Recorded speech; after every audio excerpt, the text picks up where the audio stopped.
Hoje temos connosco Sérgio Veloso, fisiologista, especialista em nutrição e um profissional em ser humano com uma história de origem muito curiosa. E se calhar vamos começar por aí, em mais uma gota deste mar de gente.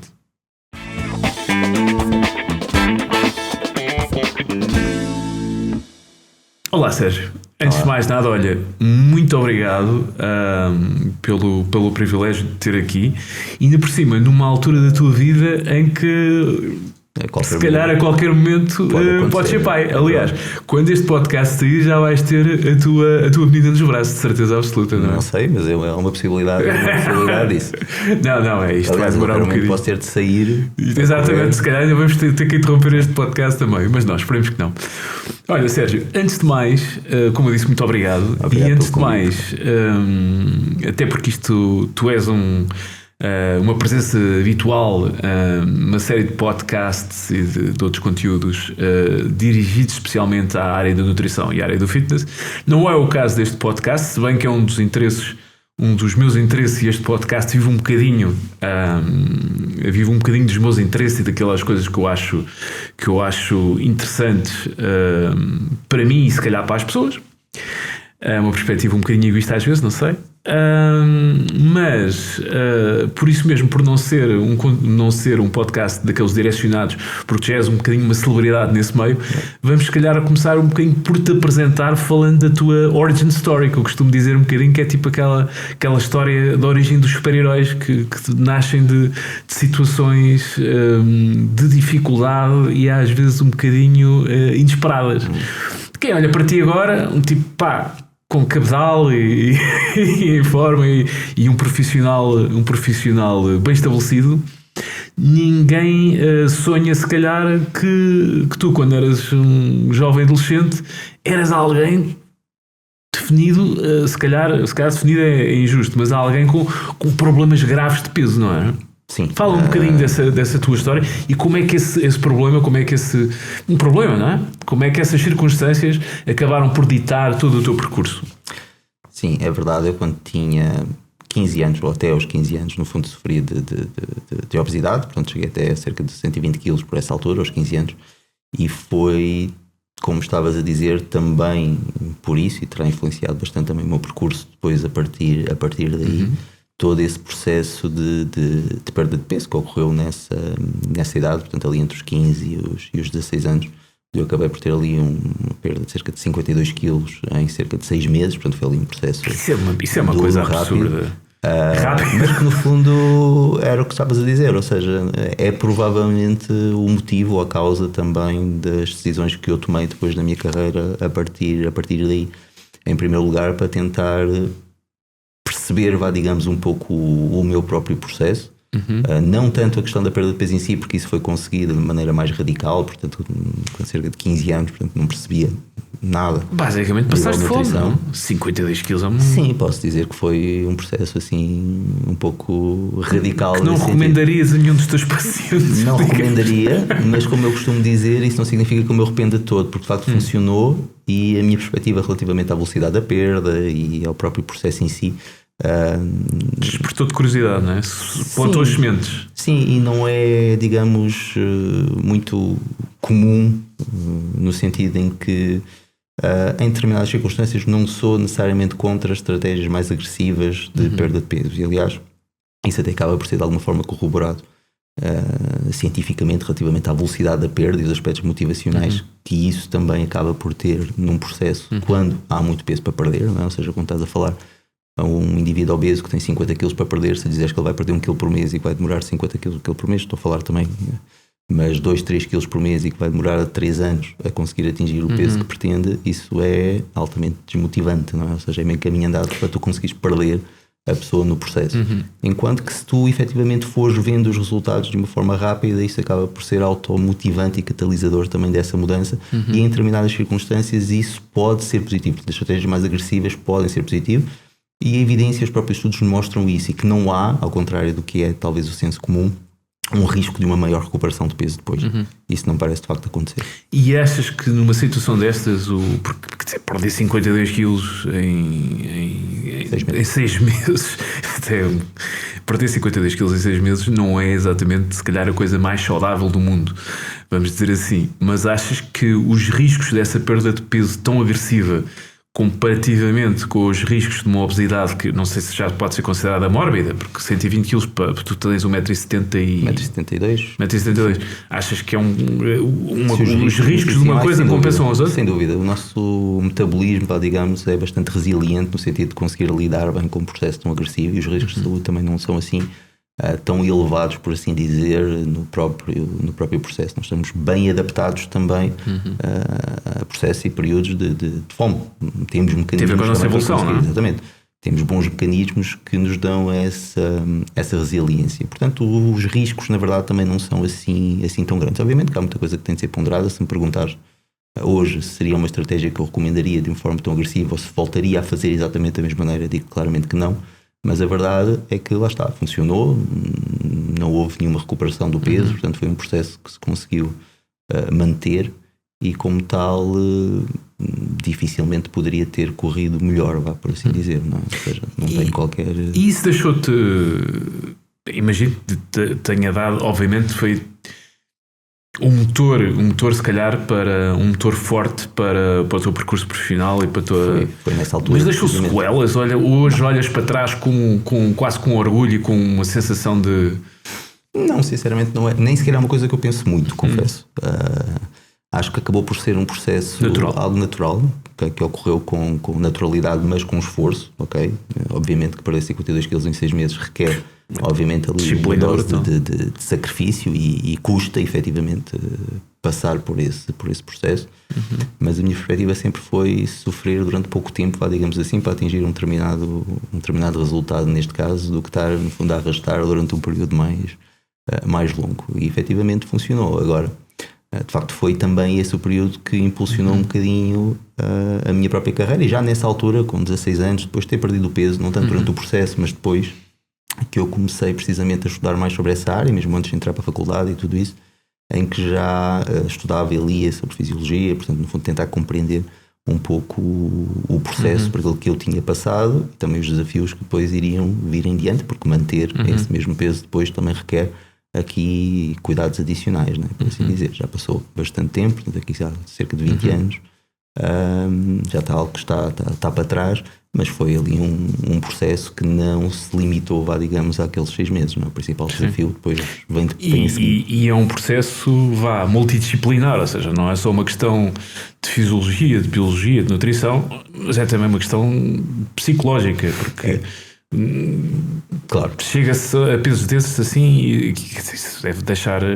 Quer dizer. Sim, lá está. A psicologia não é de toda a minha área, nem foi a área que me despertou mais interesse no estudo da obesidade. Claro que tem um papel muito importante, como é óbvio, mas pronto, aquilo em que me especializei, que é de facto também a minha paixão, é a mesma parte da fisiologia e da nutrição, a bioquímica. Sim, mas toda a parte metabólica. Se não tivesse um perfil psicológico característico ou particular, sim. Isso não imagino que deve... Sim, há muitos motivos, ou seja, obviamente que para um rapaz de 15 anos há muitas motivações, digamos assim, para que perder peso, não é? Elas são motivações não faltam.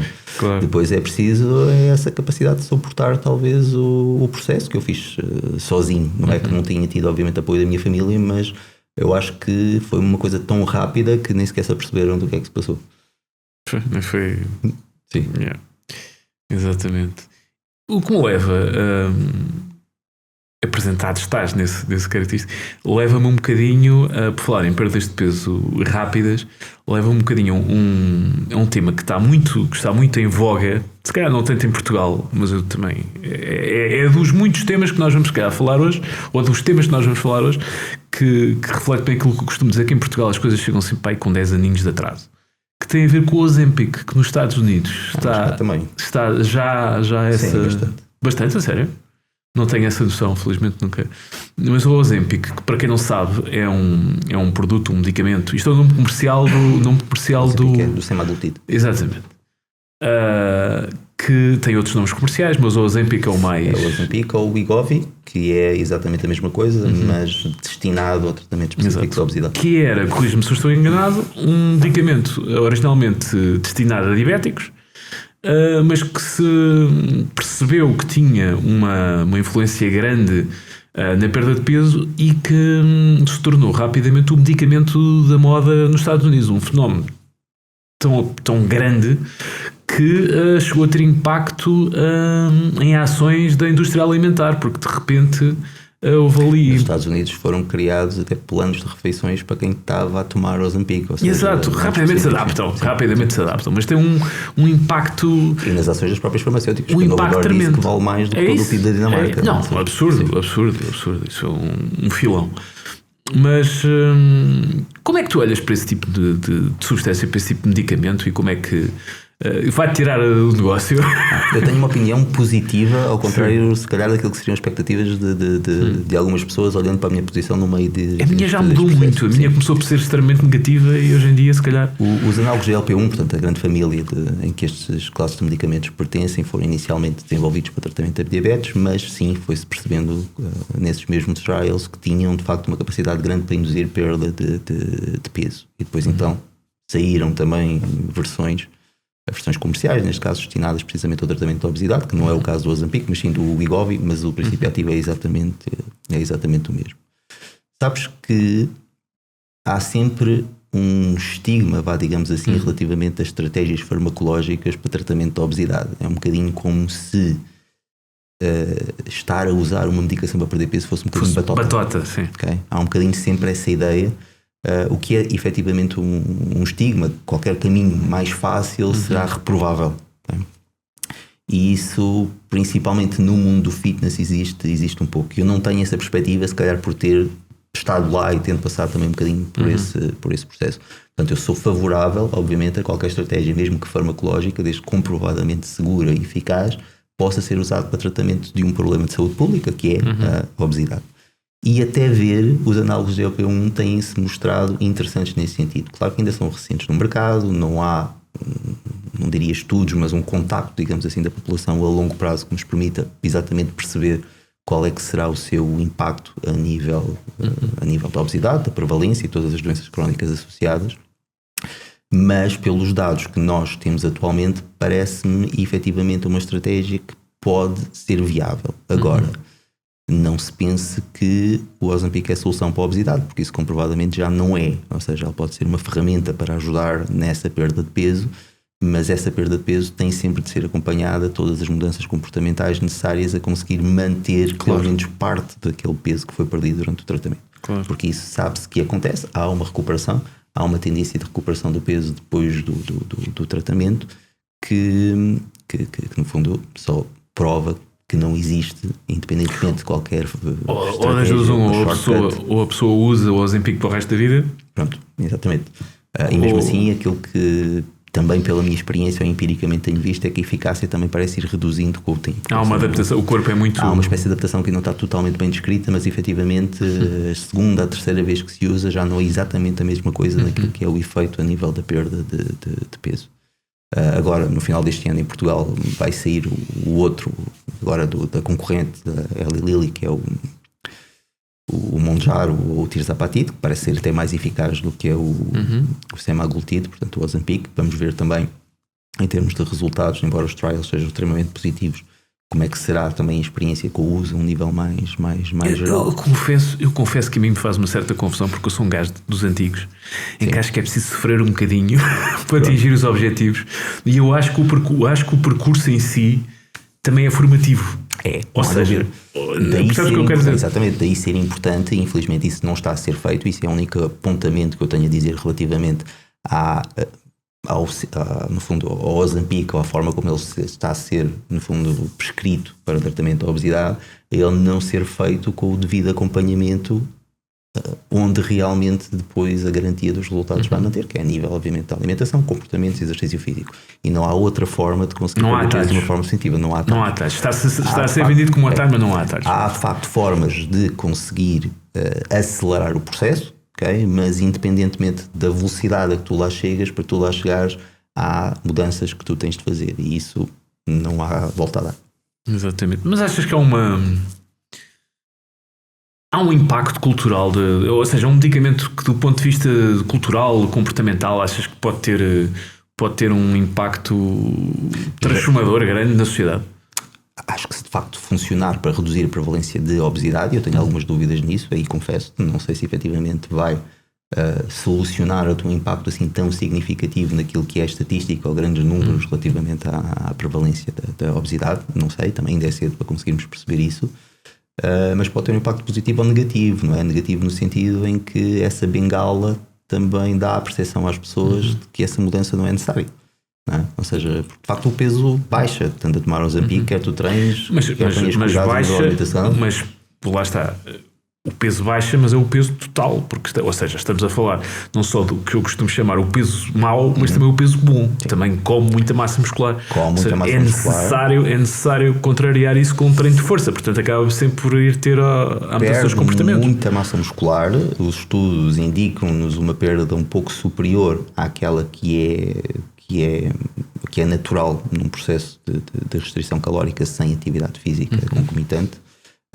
Mas mesmo assim os dados são discutíveis nesse sentido, porque lá está, os próprios estudos que nos dão esses números, se nós olharmos para os resultados no grupo placebo, ou seja, para o grupo que não estava a tomar Ozempic como controle, estava no grupo controle, portanto neste caso que não estava a tomar Ozempic, ainda perdeu mais massa magra do que o grupo que estava a tomar.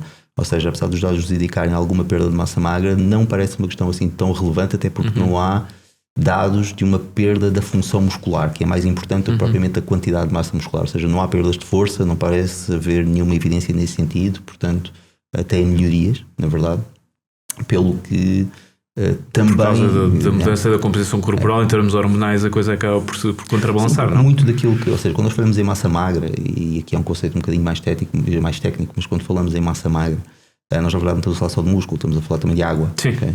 Pronto, e o Ozempic também tem esse Ozempic, portanto, a classe de medicamentos tem um efeito significativo a nível da perda de água, quer a água intramuscular, mas não só, mesmo a água extracelular e a água também que está retida no próprio tecido adiposo, que à medida que vai sendo perdida também vai sendo perdida. Portanto, quando nós falamos em perdas de massa magra, nós não estamos a falar necessariamente de uma perda de massa muscular. E nada nos indicia até agora que haja, por exemplo, perda de força, que indicaria uma perda funcional, digamos, a nível do próprio músculo. Portanto, também por aí não parece que os efeitos secundários, os colaterais, digamos assim, possam de alguma forma ser prejudiciais. Okay? É discutível essa questão da própria perda de massa magra e não parece efetivamente ser maior de forma significativa, pelo menos funcionalmente, daquilo que naturalmente ocorre numa pessoa que perde peso por restrição calórica não estando a treinar. Agora, isso só reforça aquilo que nós estávamos a falar, não é? E, idealmente, uma pessoa a tomar Ozempic não toma só o Ozempic. Ao mesmo tempo, terá todas aquelas mudanças comportamentais que são importantes não só para perder o peso, mas também para conseguir manter depois quando a terapêutica terminar, nomeadamente então, o treino. Uma intervenção aguda, não é?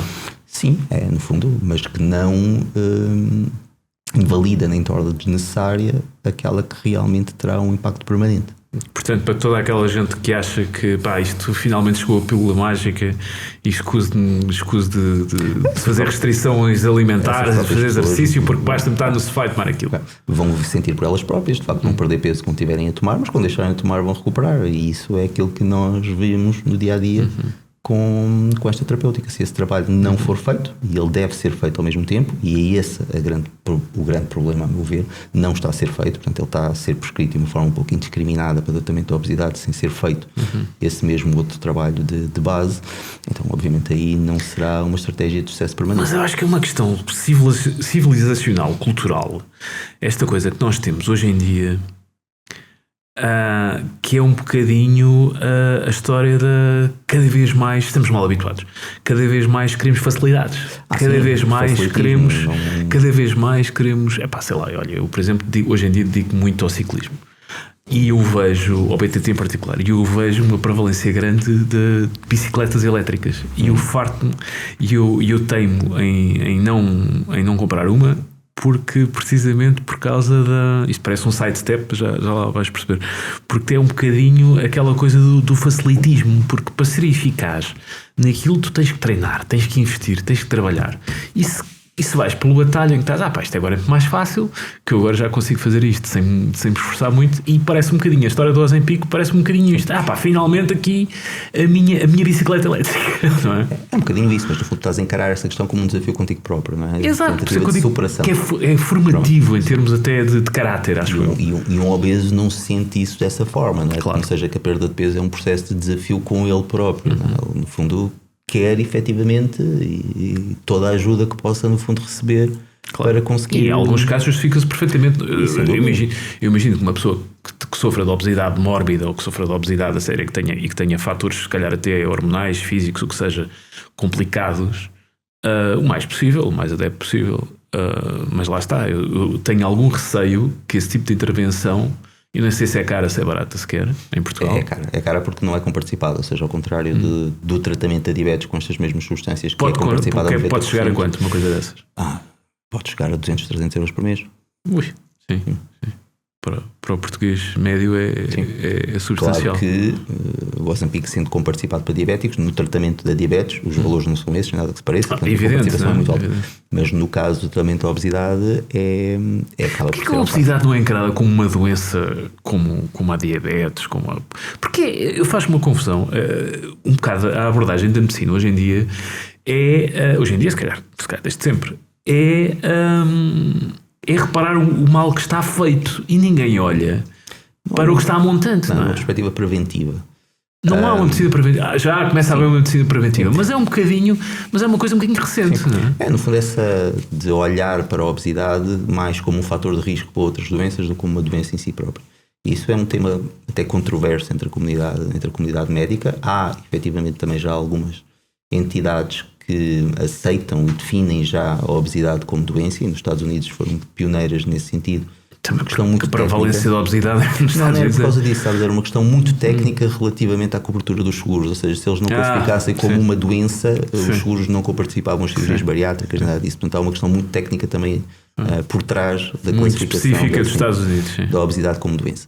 Mas mesmo entidades europeias, acho que a tendência acaba por ser um bocadinho nesse sentido, e classificar já a obesidade como Organização Mundial de Saúde não é tão perentória nessa classificação como patologia mesmo, mas eu acredito que a tendência também será um pouco essa. Sabes que nós também, hoje em dia, e isso é uma crítica, uma opinião muito pessoal, vivemos numa época em que toda a gente se ofende com tudo e tudo sim, por nada, sim, a linha completamente. Que a obesidade é uma doença, falamos a mesma língua em cima e não podemos, pronto. Faz-me uma confusão. Ainda no outro dia te mandei uma mensagem, curiosamente, porque eu sei, acho que considero-te uma pessoa de bom senso, inteligente, e há coisas, eu sou uma pessoa, eu acho que sou uma pessoa tolerante, se calhar estou a ficar menos tolerante com a idade, não sei. Eu sou uma pessoa tolerante, mas quando de repente estou a fazer um browser qualquer numa rede social, a coisa que eu olho, e sou assaltado por um anúncio, assaltado é o termo, agredido por um anúncio de uma... neste caso era da Nike, mas já vi da Adidas também. Sim. De modelos... não é modelos gordinhas, cheinhas, obesas com roupa de desporto. E eu fico naquela... há aqui um conflito de interesse. Porque, quer dizer, eu percebo, e eu até acho que sim senhora, que as pessoas que têm problemas de excesso de peso àquele nível, se calhar àquele nível, o desporto se calhar nem é a primeira intervenção mais correta, porque para as articulações deles, nossa senhora. Mas quer dizer, mas é o culto, mas neste caso não era vender aquilo como uma terapia quase para o problema daquela pessoa. É fazer o culto, e há muito hoje em dia o culto da obesidade como sendo bela, no sentido de não, temos que respeitar e temos que elogiar as pessoas obesas, também não sei o quê. Isto está tudo maluco. Relativamente a isso, em alguns pontos posso ter uma opinião um bocadinho diferente, e em certos, no sentido, por exemplo, que a meu ver, no caso da roupa desportiva, da Nike, da Adidas, etc., é importante também que haja aqui uma tentativa de inclusão, o mais possível. São eles que mais precisam do desporto. O mais possível, o mais possível. São eles próprios que mais precisam. Mas ao mesmo tempo há ali toda uma mensagem um bocado perversa do meu ponto de vista, que é do culto, do elogio da obesidade. Mas vendo, ou seja, as coisas do outro prisma, ou seja, do prisma do obeso, da pessoa mais gordinha, etc., em que num anúncio de roupa desportiva só vê gente fit, de certa forma ela também se está a sentir um pouco exclusiva. Sim, há aquela coisa do gordo que entra pela primeira vez num ginásio e sente-se envergonhado e intimidado e isso se é também um problema. Isso é também um problema, porque são eles que mais precisam. Eu adorava pensar que os senhores do marketing da Nike, da Adidas e das outras marcas que estão a pensar nessa perspectiva, mas eu desconfio que não. Isso é um mercado que eles também querem, obviamente, atingir, não é? Acho que há ali uma infiltração de ideologia woke nesta... um mercado talvez que eles antes não estavam a conseguir atingir e que agora também obviamente lhes interessa, não é? Podemos tentar encontrar aqui um equilíbrio mútuo, não é? Exato, digamos, um equilíbrio relativamente a essas duas questões. Exato. Portanto, de certa maneira, digamos, também é importante no desporto em si que ele se torne mais inclusivo, precisamente para chamar as pessoas que mais precisam dele para lá. Mas não achas que a dada altura, porque às vezes há um bocadinho a ideia da pessoa pesa 100, 120 quilos, mete uns calções, uns ténis e vai correr. Isto é a pior coisa do mundo, acho eu. Sim. Para já, porque a pessoa corre 200 metros e há casos famosos de pessoas que tiveram uma abordagem radical destas e tiveram sucesso. Mas quer dizer, do ponto de vista médico, se calhar não é a melhor coisa, não é? Eu sou o exemplo, digamos, da radicalidade para perda de peso. Não na perspectiva do exercício, mas neste caso na alimentação. Não, mas que eu estou a dizer, por exemplo, na corrida ou o que seja. Sim, todo o impacto nas articulares e tudo mais é uma coisa absurda, não é? Claro que há todas essas questões que têm de ser estudadas de maneira. Ser ponderadas, exatamente. E seria ideal, digamos, que toda a gente pudesse ter um acompanhamento profissional para essa perda de peso, mas isso não é a realidade, digamos. De toda a gente, não é? Ou por questões económicas ou questões de própria. Qual é? Isto eu acho que sei qual é a tua resposta, mas qual é o exercício que tu recomendas para toda a gente? O tipo de exercício que tu recomendas para toda a gente? Se tu dissesses, porque normalmente o pessoal quando pensa, olha, quer perder peso, vou correr. Ou vou, sei lá, coisa qualquer. Na tua perspectiva, enquanto profissional desta área, qual é o tipo de exercício que tu recomendarias para toda a gente? Eu tenho um bias, digamos, relativamente a isso e que eu assumo perfeitamente, relativamente à importância, é um bias, mas é um bias obviamente fundamentado, à importância do treino de força e obviamente que seria importante que o treino de força pudesse ter, até por uma perspectiva de manutenção da função muscular, longevidade, autonomia, tudo isso, além da questão da perda de peso. Portanto, estamos a falar de coisas muito além da perda de peso. Mas se eu quiser falar, digamos, para a população toda, ou seja, porque é fácil, tem as suas particularidades, falar para uma pessoa, ou seja, na perspectiva de 1 para 1, na perspectiva clínica, em que aí tu consegues fazer uma recomendação personalizada para aquele contexto em particular, e outra coisa são recomendações à população, não é? Recomendações às pessoas como um todo, como um grupo. E aí a coisa torna-se mais complicada de poder fazer este tipo de até porque lá está, o treino de força também requer em certa medida algum acompanhamento esse que talvez nem toda a gente possa obviamente ter, deveria, mas não pode porque ele tem de ser pago. Claro. Pronto.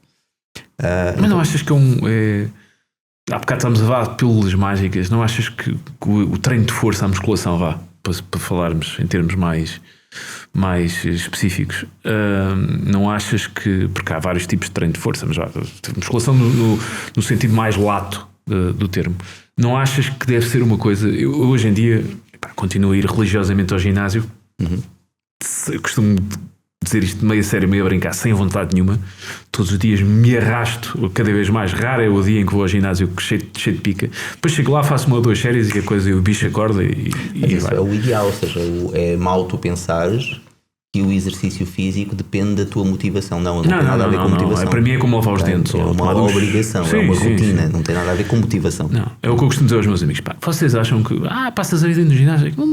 Mas tu pensas que eu vou para o ginásio porque aquilo é muito divertido. Treino sozinho no ginásio lá do condomínio. Sim. Não é uma coisa luxuosa, não é um ginásio mais... E eu uso as coisas mais fundamentais, mais básicas possível. Meto os fones e vou lá e é uma questão de... para mim é como tomar ducha ou lavar os dentes. É uma questão de rotina e cada vez mais... De higiene de saúde. De higiene mental também. Sim. Higiene mental também, porque não há nada... Eu faço vários tipos de exercício.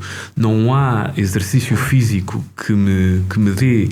Que trata a minha ansiedade tão bem como a musculação.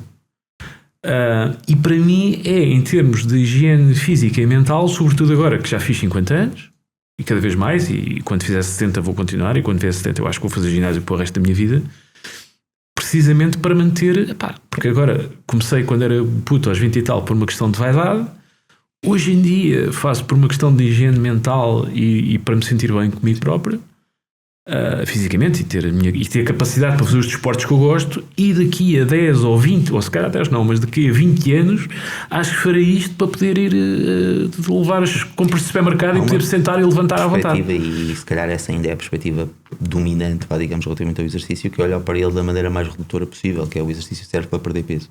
E olhar para o exercício como uma ferramenta meramente para a estética, quando não tem nada a ver com isso. Essa não é a principal função do quando para perder peso, e quando para perder peso não é a coisa mais eficaz, bem pelo contrário, não é? O exercício não é a estratégia mais eficaz para perda de peso, isso está subejamente comprovado, embora obviamente tenha um papel sinérgico importante com a própria alimentação. O exercício é muito mais do que isso, é uma questão de saúde. Okay? Claro.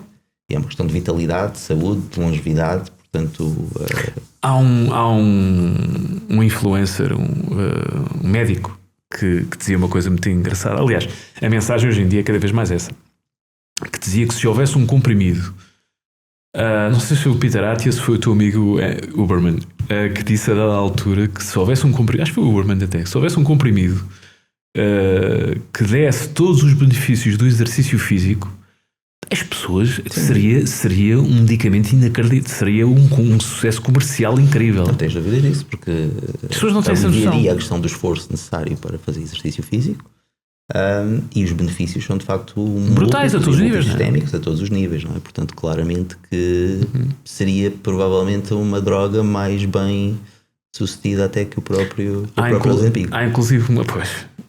Há inclusive uma Rhonda Patrick, que é outra das que eu sigo, outra das influências dessa área, também cientista do exercício e da nutrição, que diz qualquer coisa como que nos Estados Unidos não há uma isto que é um bocadinho mais discutível, acho que é daquelas coisas mesmo para fazer cortes de YouTube, que nos Estados Unidos não existe um problema de obesidade, existe um problema de falta de músculo. Um bocadinho das duas coisas, não é? Sim. Mas estão ligadas, não é? Estão ligadas. Então, podem estar ligadas, e a obesidade sarcopénica é também uma questão importante que nós sabemos ter impacto, porque a própria obesidade, no fundo, depois o próprio processo fisiológico ligado pode levar também aqui a alguma perda de massa muscular. Mas pronto, certas coisas também são ditas numa perspectiva mais de soundbite, não pela negativa, ou seja, mas tentando enfatizar muito um determinado. Pronto. Mas acaba por ser as duas coisas, no fundo, são importantes. A questão do sedentarismo da própria população, e podemos pôr, no fundo, também a falta de massa muscular um pouco associada a essa prática decrescente de atividade física que também vamos notando. E a própria obesidade. Mas em termos do que estava a dizer, e eu acho que é importante sublinhar isto, se calhar pelo tal bias que estava a dizer da minha idade, que começa a ser avançada, mas até que ponto é que a musculação, o treino de força e a presença de massa muscular são fundamentais no processo para a preservação de qualidade de vida no processo de envelhecimento? Numa primeira abordagem mais óbvia, na perspectiva mais evidente, tem a ver com a tua própria autonomia na velhice, não é? Ou seja, que é algo muito importante. Nós não queremos só viver mais anos, nós queremos viver esses anos com qualidade de vida, okay? E isso é mais importante do que propriamente viver mais, okay?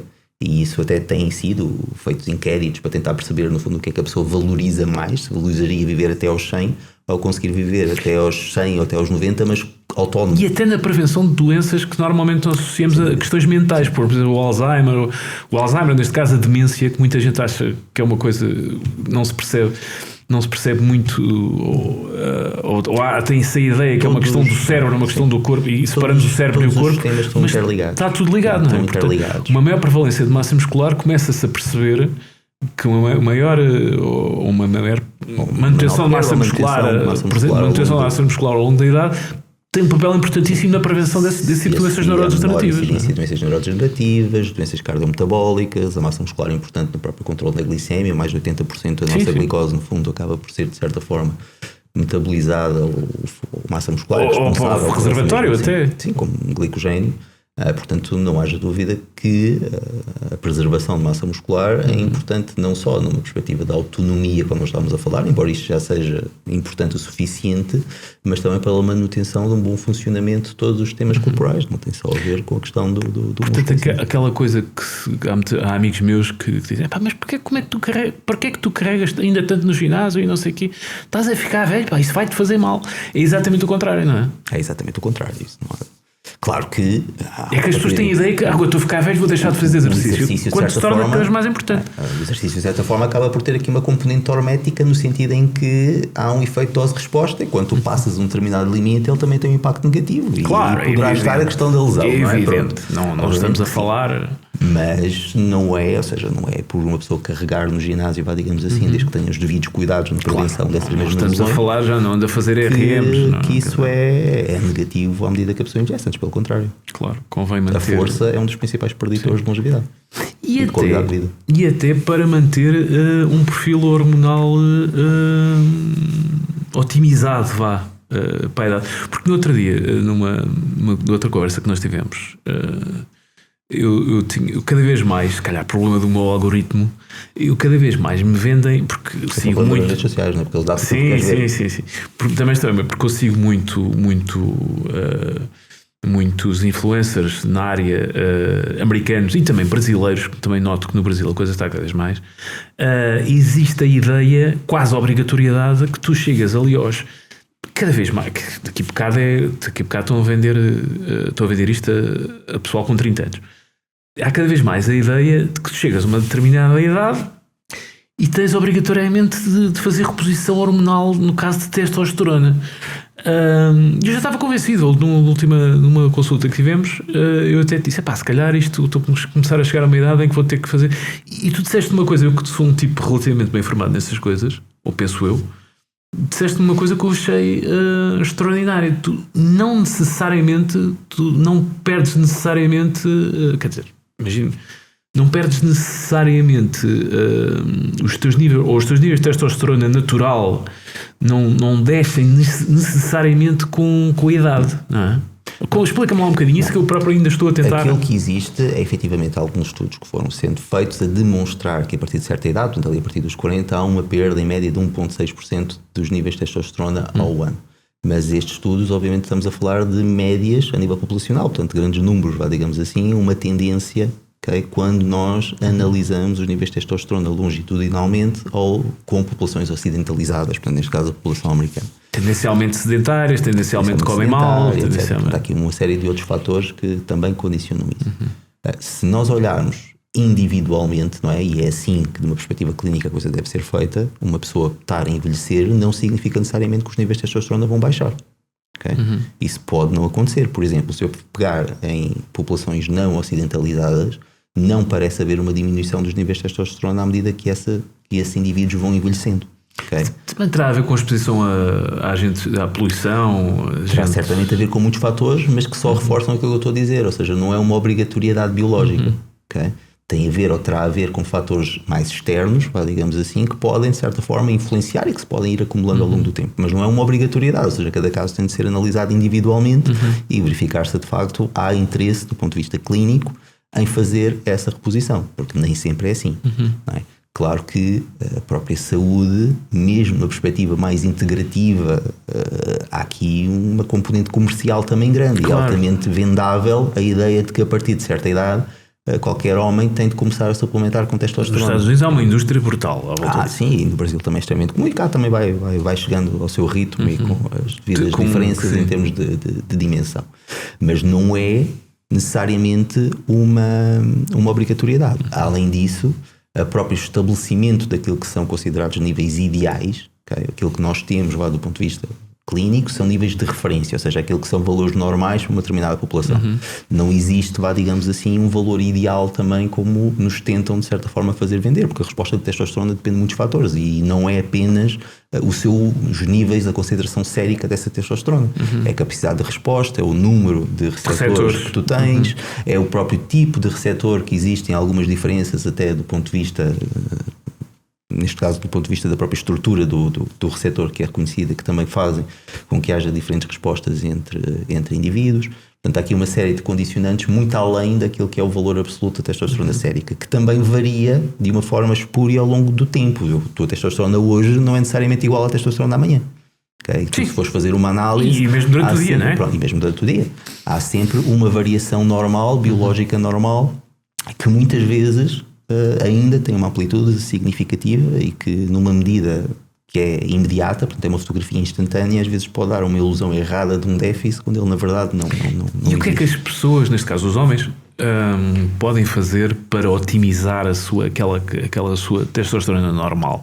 Isto é um bocado aquela receita do costume, não é? Que é exercício físico, e lá está, o treino de força é fundamental. O treino de força, boa composição corporal, mais do que isso, não é? Ou seja, porque um dos inimigos, digamos, e isso é reconhecido dos níveis de testosterona, é a obesidade, o excesso de gordura. Okay? E o principal motivo que parece ter levado à diminuição ao longo das décadas dos níveis de testosterona teve a ver com o aumento da prevalência da obesidade e não outros fatores como muitas vezes se tenta alegar. Ou seja, a obesidade veio a aumentar, a prevalência veio a aumentar, os níveis de testosterona tendencialmente foram diminuindo ao longo das décadas. E esse terá sido o principal fator que levou a essa diminuição. Da tua experiência clínica, tu achas que Portugal está a ficar um país cada vez mais gordo? Olha, a minha amostra não é representativa da população de todo, okay? Portanto, não sou a pessoa ideal para ter essa percepção na prática. Acho que a prevalência da obesidade, de certa forma, está estável num ponto mau, não é aqui que nós queremos. Eu digo isto porque, pronto, nota-se porque eu já estou a ficar um bocado traumatizado com esta história de idade, mas como eu digo, eu já tenho 50 anos e quando eu era miúdo, eu era um bocadinho gordinho. Aliás, toda a minha vida lutei com problemas de peso, por isso é que a gente se conheceu. Hoje em dia tenho a coisa mais ou menos controlada, espero eu. Mas é engraçado, quando eu era miúdo era um bocadinho mais gordinho, mas se eu transplantasse agora o Carlos Mariano de 10 anos de idade, que era gordinho, que era chamado o gordo, lá na minha rua, ainda hoje há amigos meus da minha geração que ainda me chamam gordo, que a malta conhece há menos anos, olha para mim e tipo... aquilo está a chamar gordo porquê? Assim, não esquece. Mas é engraçado, se eu agarrasse no Carlos com 10 anos e transplantasse agora para a escola do meu filho mais novo, que era um miúdo normal, normal abaixo, se calhar até da média, porque eu vejo que cada vez mais faz uma impressão, exato, faz uma impressão cada vez mais miúdos, vamos dizer com excesso de peso, alguns mesmo obesos, mas isso sempre houve por várias questões. Mas o peso normal das crianças hoje em dia, ou a percentagem de gordura, ou o que querem chamar, é muito maior, não é? Sim. Ou seja, houve um aumento, e tem havido um aumento da prevalência da obesidade, isso não há dúvida, 50 anos para cá, portanto, olhando para essa janela temporal que estavas a referir, aquilo que me parece estar a acontecer é que estamos a entrar num ponto de estabilização da curva, ou seja, que ela não está a aumentar, está a estabilizar. Claro que não é aí que nós queremos, o que queremos é que diminua, mas que não parece estar a aumentar ao mesmo ritmo que aumentou noutras alturas.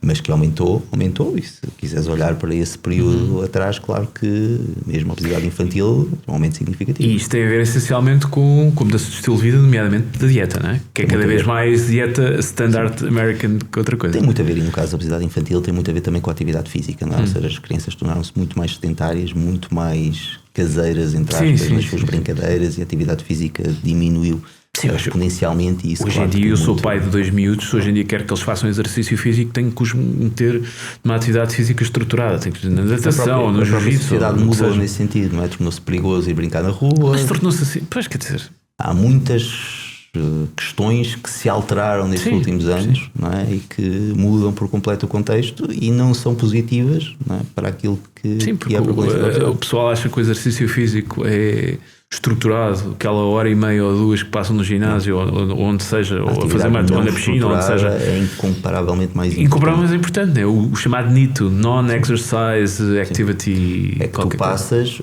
1 hora no ginásio, mas acordado tu passas 12, o que for. Portanto, essas a tua atividade nessa altura acaba por ter um impacto muito maior naquilo que é a história dos 10 mil passos, por exemplo, é uma forma só de tentares monitorizar um bocadinho essa atividade não estruturada, mas que tem muita importância ao final do dia, tem.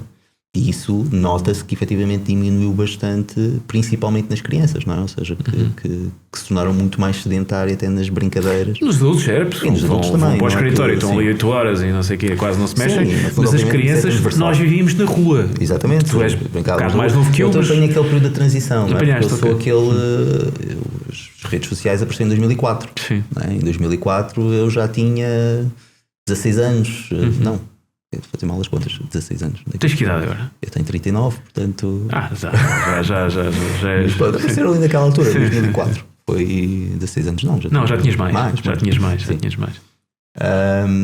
Portanto, a minha infância, digamos assim, ainda não foi tal e qual. Já a parte do aparecimento do computador, etc. Portanto. Nós vivíamos na rua, quer dizer, eu não tanto, e se calhar por causa disso é que era o gordinho. Porque vivia grande parte da minha infância em casa da minha avó, em que não brincava em que não tinha. Não tinha o hábito de ir para a rua. Não tinha 19 anos quando o Facebook apareceu. Não tinha. Estás velho. Não tinha o coisa de ir para a rua, só ia para a rua quando ia para a casa da minha mãe aos fins de semana e ia brincar com os meus amigos gamers. Durante a semana estava em casa da minha avó, e que era basicamente lia, via televisão e depois os avós enchiam-me de comida, né? E comida muitas vezes não muito saudável. E então por aí se nota a influência dessa questão. Eu acho que foi um bocadinho prematuro, tinha um estilo de vida um bocadinho equivalente àquilo que os meus miúdos agora têm. Sendo que eu nem sequer tinha atividade física estruturada porque não havia dinheiro para isso, né? Portanto, eu agora ainda tenho meios para meter os meus na natação ou no que seja. Tenho um problema desgraçado que eles não querem fazer nada, mas isso é outra conversa. Mas enfim.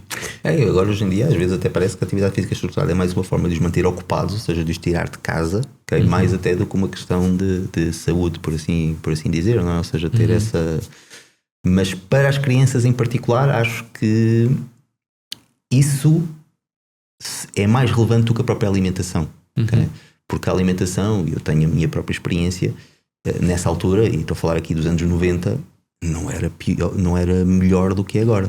Claro. Não era. Não, nos anos 90 foi quando a coisa descambou, não é? Eu lembro-me que eu estava na faculdade, estamos a falar em 90 e qualquer coisa, que estava na faculdade, e abriu um McDonald's. Sim, o McDonald's veio para Portugal. E era uma cena. 15 ou 16 anos. Era uma cena, uma novidade, uma coisa. Sim.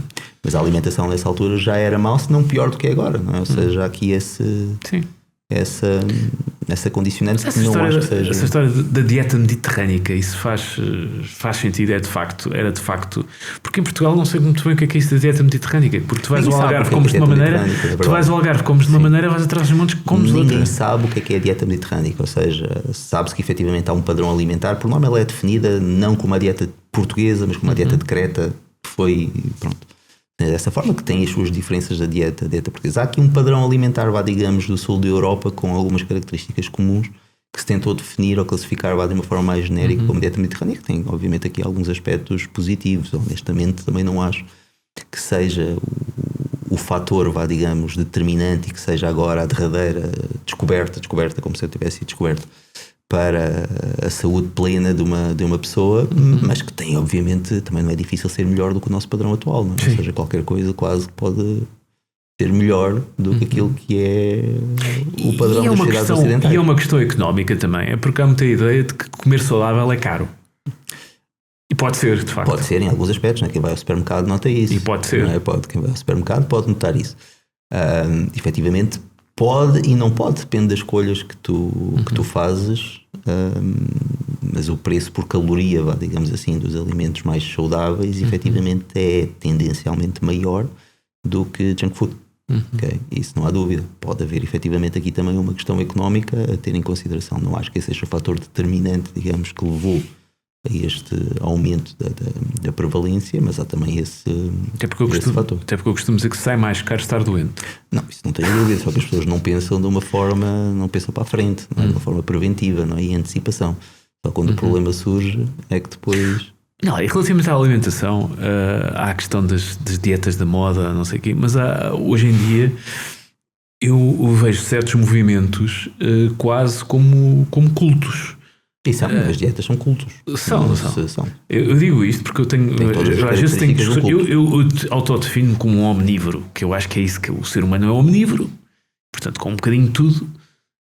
Mas eu às vezes tenho discussões inacreditáveis que eu às vezes começo a olhar para aquilo e percebo, mas que raio de conversa é esta que estamos aqui a ter? Com amigos meus que são vegan e que, por questões, e eu costumo dizer, pá, ser vegan por questões éticas, respeito isso perfeitamente. Não me venham vender que são vegan por questões nutricionais. Como é que, do ponto de vista de um fisiologista, de alguém ligado à nutrição, como é que tu olhas para estes movimentos? E quem diz os vegan, diz os carnívoros, que é uma coisa que surgiu também recentemente. Olhar para eles como eles são e correndo o risco de poder ofender alguns, são cultos e têm todas as características de um culto fechado, muito resistentes à influência externa para tentar desmistificar um pouco aquelas que são os seus dogmas e as suas ideias. E em parte isso tem muito a ver com a impossibilidade que a ciência teve até agora e que nunca vai conseguir obviamente responder, que é responder à pergunta qual é que é a dieta ideal para o ser humano, porque ela não existe. E essa é a principal. Os seres humanos têm uma diversidade biológica. Nós podemos estar à grande, procura de qualquer padrão perfeito de alimentação, aquela associada a parâmetros de saúde mais favoráveis, mas nunca vamos encontrar. Ou seja, o que pode funcionar para mim pode não funcionar para o meu vizinho. A única coisa que a ciência de facto tem comprovado é que nós somos omnívoros proeminentes que conseguem sobreviver e adaptar-se a um padrão alimentar muito diversificado. Okay? Imagina que se um vegan chega ao teu consultório e diz: doutor, eu tenho este problema de peso, ou o que seja, porque também há veganos gordos, meus amigos. Claro. O pessoal acha, não sei o que, vou comer umas saladas e vou perder peso. Enfim. Normalmente o problema da obesidade com o veganismo tem muito a ver também com o tipo de alimentos considerados veganos. Se tu comeres um prato de esparguete é vegano mesmo. Claro. Agora, imagina, chega um vegano ao teu consultório e diz: tenho estas restrições alimentares e não sei o quê, portanto não sei o quê. Isto é, tu recomendarias uma dieta vegan para perder peso? Ou por outra, respeitas sim, mas levanta algumas dificuldades específicas, ou não? Sim. Algumas dificuldades específicas em alguns contextos específicos, nomeadamente quando associas, ou seja, precisa haver uma suplementação a déficit calórico. É preciso haver uma suplementação. Em alguns contextos sim, e alguns aspectos em particular, nomeadamente a B12, em dietas mais estritas, no caso das mulheres também o risco da própria carência de ferro, etc. Há de facto aqui algumas características. E até porque a biodisponibilidade vem sempre com a conversa do... eu acho que aquele documentário foi das piores coisas, os piores atentados que se fez à nutrição e à saúde. Teve uma coisa muito boa. Que é aquela coisa dos, como é que aquilo se chama do... Os twins, eles gêmeos, não é? Do Christopher Gardner. Não, aquilo... dos atletas vegan. Game Changers. Game Changers, exatamente. Acho que foi a pior coisa que se fez. Tipo, porque... Há um mais recente, que é aquele do Netflix também, que é o do Christopher Gardner. Esse não vi. Aquele dos gêmeos, do estudo dos gêmeos. Não vi. Mas tenho um amigo meu que passa a vida a dizer: não sei o quê, tu podes ser, por exemplo, culturista e ser vegan. Olha, tens aqui este gajo que é campeão do não sei do quê, que é culturista, não, e não é só isso, que é culturista, mas é vegan. Eu assim, meus amigos, eu ando em ginásios há 20 e tal anos. O culturismo não tem, obviamente a alimentação é fundamental, não consegues, mas tem ali algumas como é que eu ia dizer, a utilização de certas substâncias anabolizantes que fazem derivados da soja. Sim, e que fazem milagres. Hoje em dia podem ser derivados da soja. Não são derivados da soja, mas usam uma base. Eles podem ser sintetizadas, muitas moléculas são sintetizadas a partir da genisteína, a genisteína que está presente e dos inhames. Ou seja, tu consegues. Isto do culturismo é uma coisa à parte, quer dizer, enfim, com o uso de esteroides consegues fazer milagres. Encontrar alguns casos específicos de atletas que foram bem sucedidos numa dieta vegetariana. Eu pessoalmente não acho que num indivíduo, num indivíduo bem adaptado e com boa performance num determinado desporto, o facto de ele ser vegan ou não vai ter uma influência muito negativa em termos de performance. Obviamente depende do tipo de se for bem acompanhado, não é? Havendo um bom acompanhamento, a dieta sendo correta, etc. Não acho que vá havendo aí. Agora, não dizer que o segredo não se tente generalizar, claro, nada disso. E dizer que o segredo do sucesso é ser vegan. Apresentando um caso de N igual a 1 para um atleta que foi bem sucedido num determinado desporto, eu apresento 20 de atletas que não são vegan e são melhores sucedidos ainda, não é? Ou seja, não podemos fazer essa comparação. Agora a dieta vegetariana e a dieta carnívora, que é uma coisa que ainda não se vê muito cá, mas mais não seja também se calhar por questões económicas, porque não é barata, de certeza.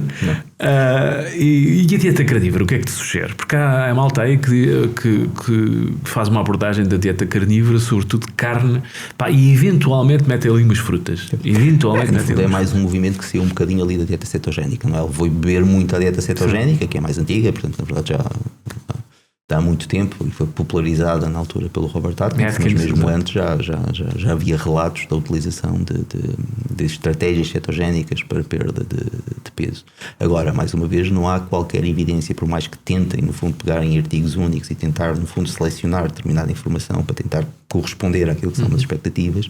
A evidência não existe, nem existem estudos, digamos assim, que demonstrem qualquer benefício da dieta carnívora em nenhum padrão. Há um que se chama o fantástico estudo da Universidade de Harvard, que não é mais do que um inquérito que eles mandaram pelas redes sociais a pessoas que faziam dieta carnívora a perguntar como é que se sentem. Okay, foi o estudo. O estudo é esse.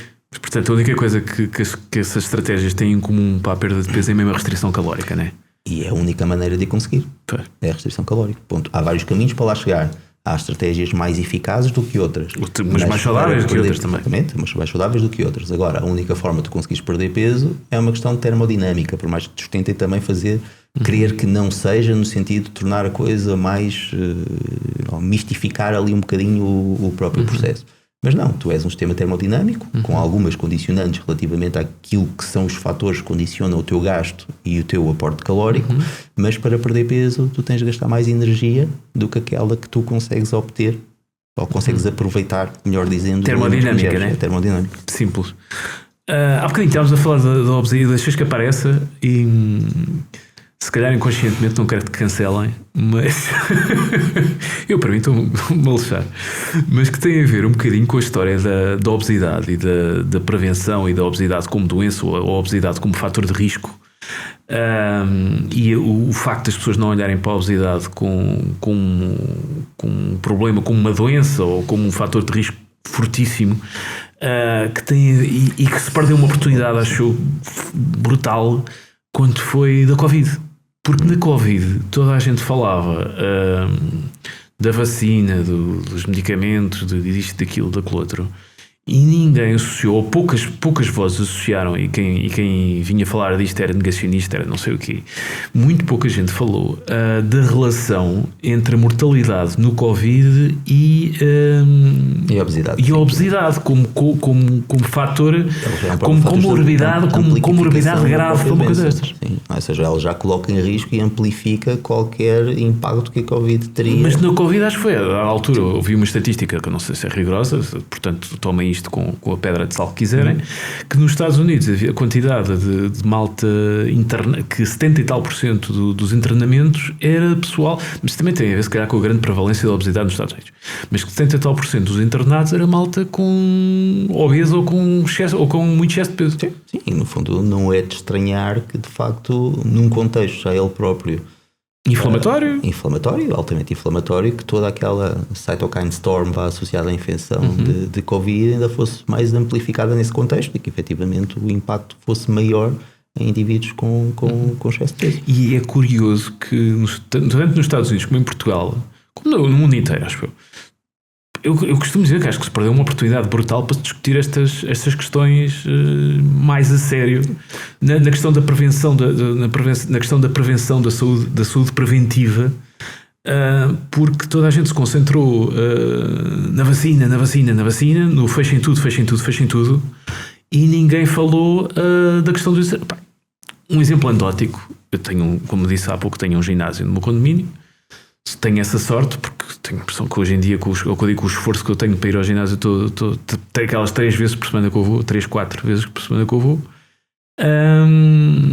Se não tivesse um ginásio lá no condomínio, se calhar muito mais difícil seria. Mas curiosamente, durante a pandemia, uma das coisas que me fez passar da cabeça é que nós tínhamos fechado um ginásio, não podia surfar porque fecharam as praias, não podia ir ao ginásio porque me fecharam o ginásio. E eu costumava dizer, mas amigos, fecham o ginásio porque é da utilização de 2 ou 3 pessoas no condomínio, infelizmente. Então tem mesmo uma lógica, também teriam que fechar os elevadores. Chamaram-me tudo. No WhatsApp do grupo do condomínio chamaram-me tudo. Houve muito exagero também relativamente à resposta à própria pandemia, é verdade. Tu não digas isso que eu não quero te cancelar, seja veloso. Não, é verdade, em alguns aspectos houve. Eu acho que toda a gente acaba agora, olhando para trás, não é? Eu estava no meio daquela tempestade e já estava aos gritos que era agora estamos a olhar em retrospectiva, porque mais fácil, exatamente tentar perceber. Mas há muita gente que nega isso. Há muita gente. O que tu estás a dizer para algumas pessoas é que pode ter havido uma resposta um bocadinho exacerbada relativamente a alguns aspectos como esses que estás a referir. Não é que eu se dê. Mas acaba de ser, desculpa, mas só isto para dizer o quê? Acaba de ser irónico que um dos melhores mecanismos para manter a nossa saúde, que é o exercício físico, eu tive que ir fazer burpees e coisas para o jardim e tive que ir correr. Ou seja, era uma perspectiva de prevenção ou de redução da gravidade da doença, não da infecção em si, do lastramento e passar a outras pessoas. Que era um bocado impossível, na minha perspectiva, era um bocadinho impossível de fazer. Já estamos a entrar num campo, vamos cancelar a todos. Que era um bocado impossível fazer as medidas que eram vendidas como medidas para a prevenção do contágio, da transmissão, eram absurdas. Eu lembro-me que tu estavas numa fila para mostrar o certificado de que tinhas a vacina para entrar para um restaurante e tinhas máscara. Entras no restaurante, sentas-te à tua mesa e de repente parece que foste envolvido por um canto de força protetora, já podias tirar a máscara para comer. Sabes que é uma questão de probabilidade, ou seja, se nós olharmos para uma questão meramente estatística, se tu usares 5 minutos no dia a máscara, a probabilidade de transmitir a doença é menor do que se não usares tempo nenhum, não é? Ou seja, claro que isto podemos discutir se tem impacto, se não tem impacto, se o risco... Toda a gente ia acabar por apanhar. Mas um vírus destes, acho que toda a gente... A questão é, ou da forma como foi vista, digamos, pelas autoridades, não estou a dizer se concordo com não, há uma série de incoerências, mas ninguém estava preparado. Sim, mas ninguém sabia o que fazer. Claro, a verdade era essa. E a resposta foi absurda. A resposta foi absurda. Ninguém sabia o que fazer e se calhar, não sei, no início houve se calhar um exagero relativamente à resposta e incongruências até muitas. Houve incongruências brutais até do ponto de vista científico.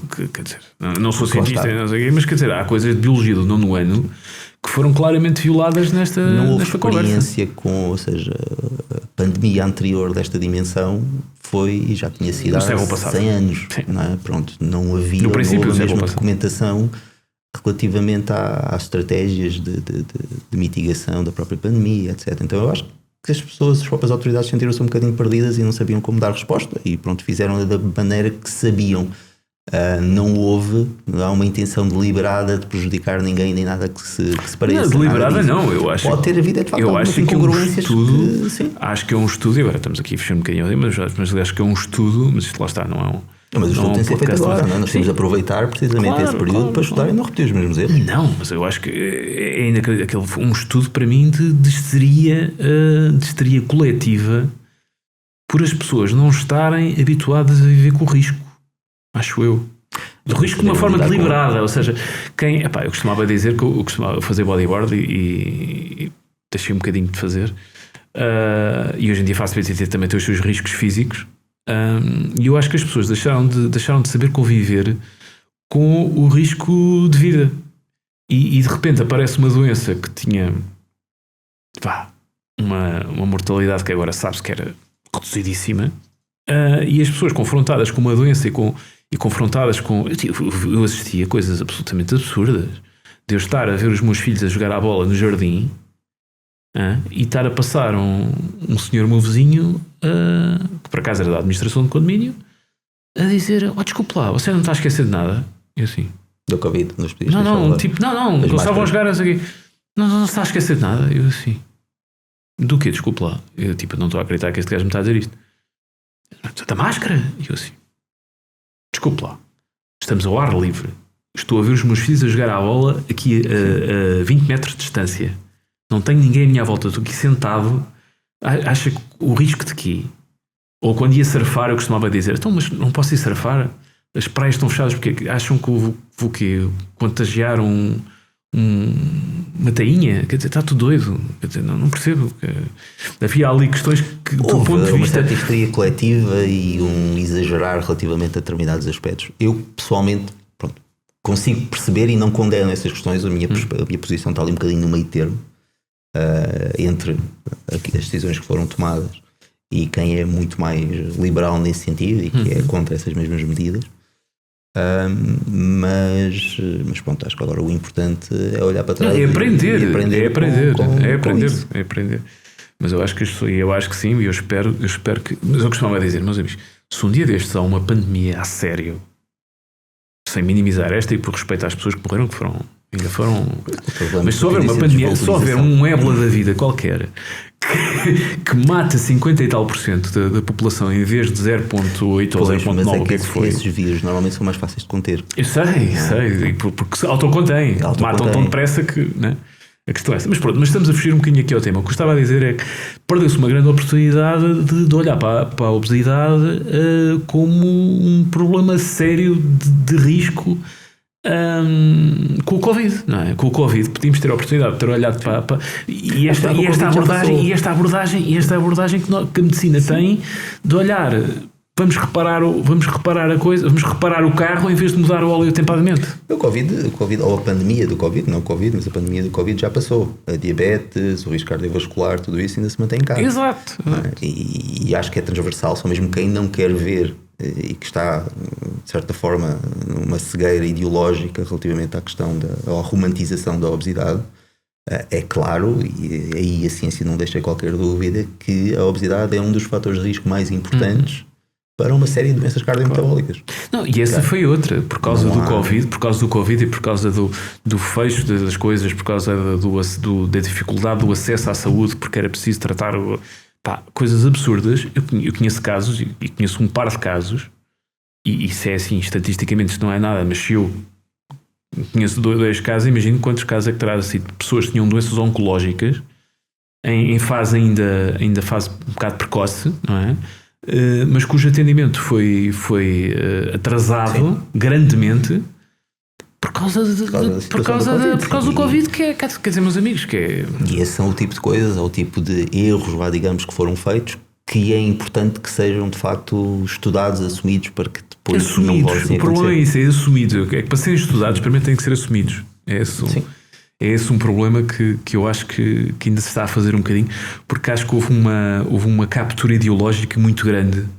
Eu, por questionar estas questões e por achar, lá está, por ter um conhecimento de biologia do 9º ano, não é preciso mais que isto, por questionar certas situações, tive amigos meus que me apelidaram de negacionista, que é uma coisa porreira, que dá um rótulo para arrumar o gajo que diz que o Covid que é uma mentira, que é uma falsificação, não sei o quê, até gajos com algum conhecimento de causa e com alguma moderação como eu, e estávamos todos metidos num balde gigante.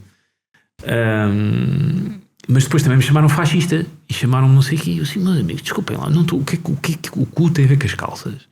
Então, mas agora por eu achar que isto se calhar não é tão grave e não é se calhar tão conducente a estas medidas que não estavas a pensar no bem comum, não estavas a pôr o bem comum à frente do teu bem pessoal. Mas o bem comum, quer dizer, não, mas... Eu estou a pôr o argumento desse lado. Claro. Um egoísta, um negacionista, não estou a pensar nos velhinhos e não estou a pensar nas pessoas frágeis e não estou a pensar no... Não sei o que é, meus amigos, quer dizer, mas as pessoas frágeis podem morrer de Covid, sim senhora, e vão morrer de qualquer maneira, porque o contágio disto vai ser mais tarde ou mais cedo, isto vai ter... e se não morrer disto, vão morrer de outra coisa qualquer. Porque de facto o que aconteceu, que morreu muita gente com o Covid, que provavelmente morreria de outra causa qualquer, porque eram pessoas que já estavam também mesmo, isto aqui não querendo alimentar a questão de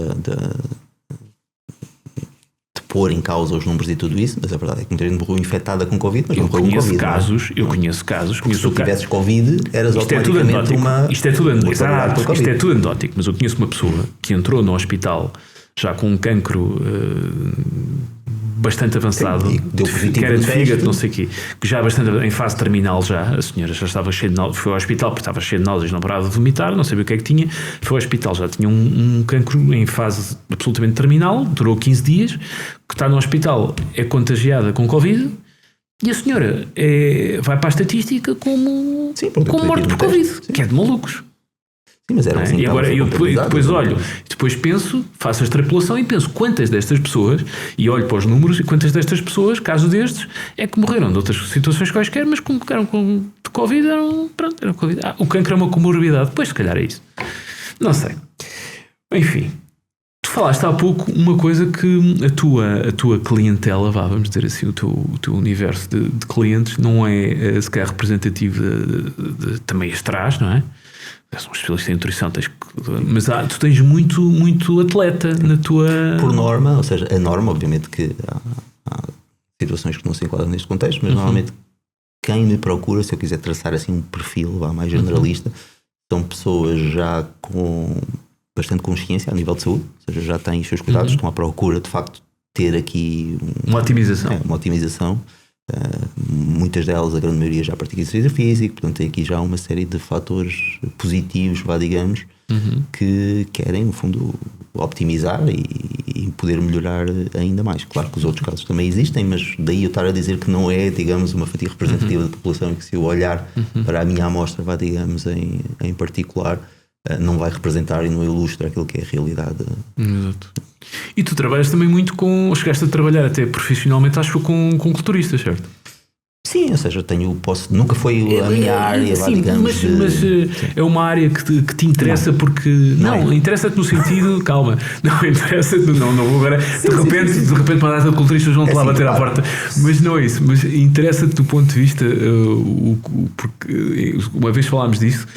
Tem a ver, é quase como a Fórmula 1 da nutrição, porque são tipos que estão ali a estudar. Exatamente, é precisamente isso que eu ia dizer. Ou seja, o meu interesse é pela composição corporal, digamos, melhoria dessa composição corporal e poder conseguir melhorar o máximo possível essa mesma relação, digamos, músculo-gordura. E quem melhor do que isso, ou qual a população melhor, o grupo melhor, para tu poderes aplicar essas estratégias de uma forma extremamente rigorosa, porque eles efetivamente são muito rigorosos e fazem exatamente aquilo que tu lhes disseres. E depois funciona um bocadinho faz um bocadinho verte da mesma maneira que a Fórmula 1, que os ensinamentos da Fórmula 1 vertem um bocadinho depois para o Renault Clio todos os dias, as coisas que tu vais aprendendo, porque estamos a falar mesmo de pessoal que funciona mesmo no limiar do que é possível, não é? Ajuda depois a perceber depois fisiologia, ou seja, tudo aquilo que nós acabamos por conseguir compreender desse mesmo funcionamento do corpo humano é aplicado de uma forma transversal. Depois há todas as outras condicionantes mais socio-coisas e da própria vida das pessoas, não é? Das pessoas, obviamente, não é? Porque podemos comparar os dois contextos. Sim, o culturista é alguém que vive aquilo de uma maneira quase monástica, não é? Sim, e tem obviamente também prejuízo de outros fatores que ou seja, nem tudo... Sim, socialmente, coitado, aquilo é uma desgraça. Sim. Portanto, sim, do ponto de vista mecanicista da coisa, há muito que tu podes aprender dali, mas a aplicação depois também de ser um bocadinho ponderada também com aquilo que é a realidade normal de uma pessoa comum. E é por isso eu acho tu fazes, já vi algumas colaborações tuas com algumas figuras eminentes dessa área, como o Paulo Musi, que é um influencer, também um influencer brasileiro, se calhar muito conhecido nestes meios. E já te vi dar alguns seminários, inclusive, sobre o papel dos esteroides anabolizantes. Isso é uma área que te interessa, porque achas que é muito. É uma área que me interessa bastante em vários aspectos, não só porque a fisiologia hormonal é um dos meus temas de eleição, de paixão, e também porque dou aulas sobre o tema. E é uma área muito pouco estudada, não é? Porque vive muito underground, é muito clandestina, tem ideia. Pouco estudada, podemos dizer que sim, por uma questão que é relativamente fácil de compreender, que é uma questão ética, não é? Ou seja, sim. Para desenhares estes estudos, não é? Estás muito dependente daquilo que é uma análise retrospectiva dos indivíduos que já utilizam este tipo de substâncias, porque desenhar um estudo da utilização destas substâncias nas doses que utilizam num cenário completamente underground e num cenário completamente... Eu tenho conhecimento de causa, eu andei em ginásios nos anos 90, onde isto era muito mais liberal e se calhar... Mas um problema menor do que é agora. Menor, porque exatamente, era isso que eu ia dizer. Pela minha experiência, e uma experiência grande, não enquanto utilizador, nota-se, mas enquanto alguém que estava lá e lidava com as pessoas, e fascinava-me aquele processo. Eu vi gajos que eu entrava no ginásio à segunda-feira. Isto parece ridículo, mas é verídico. Eu entrava no ginásio à segunda-feira, falava com o balneário e estava não sei o quê. E isto, tipo, na sexta-feira, literalmente assim, estamos a falar num espaço de dias, e literalmente assim, chegava à sexta-feira e encontrava o mesmo tipo e olhava para ele assim. E por cima, a pessoa em causa que eu estou a pensar é uma pessoa de estatura muito baixa e, portanto, que mais fácil era mais evidente se tornava. E eu dizia-lhe, Nuno, não vamos falar em política. Nuno, eu estou maluco ou tu estás maior? E ele ria-se e tal. Não estou a acreditar. Tipo, era inacreditável. E vi coisas do género, gajos a injetarem-se à minha frente e não sei o quê. Aquilo era uma coisa do arco de anos 90. Era ir num ginásio um bocadinho daqueles de bairro, um bocadinho underground. Não era exatamente o que é um Homes Place hoje em dia, né?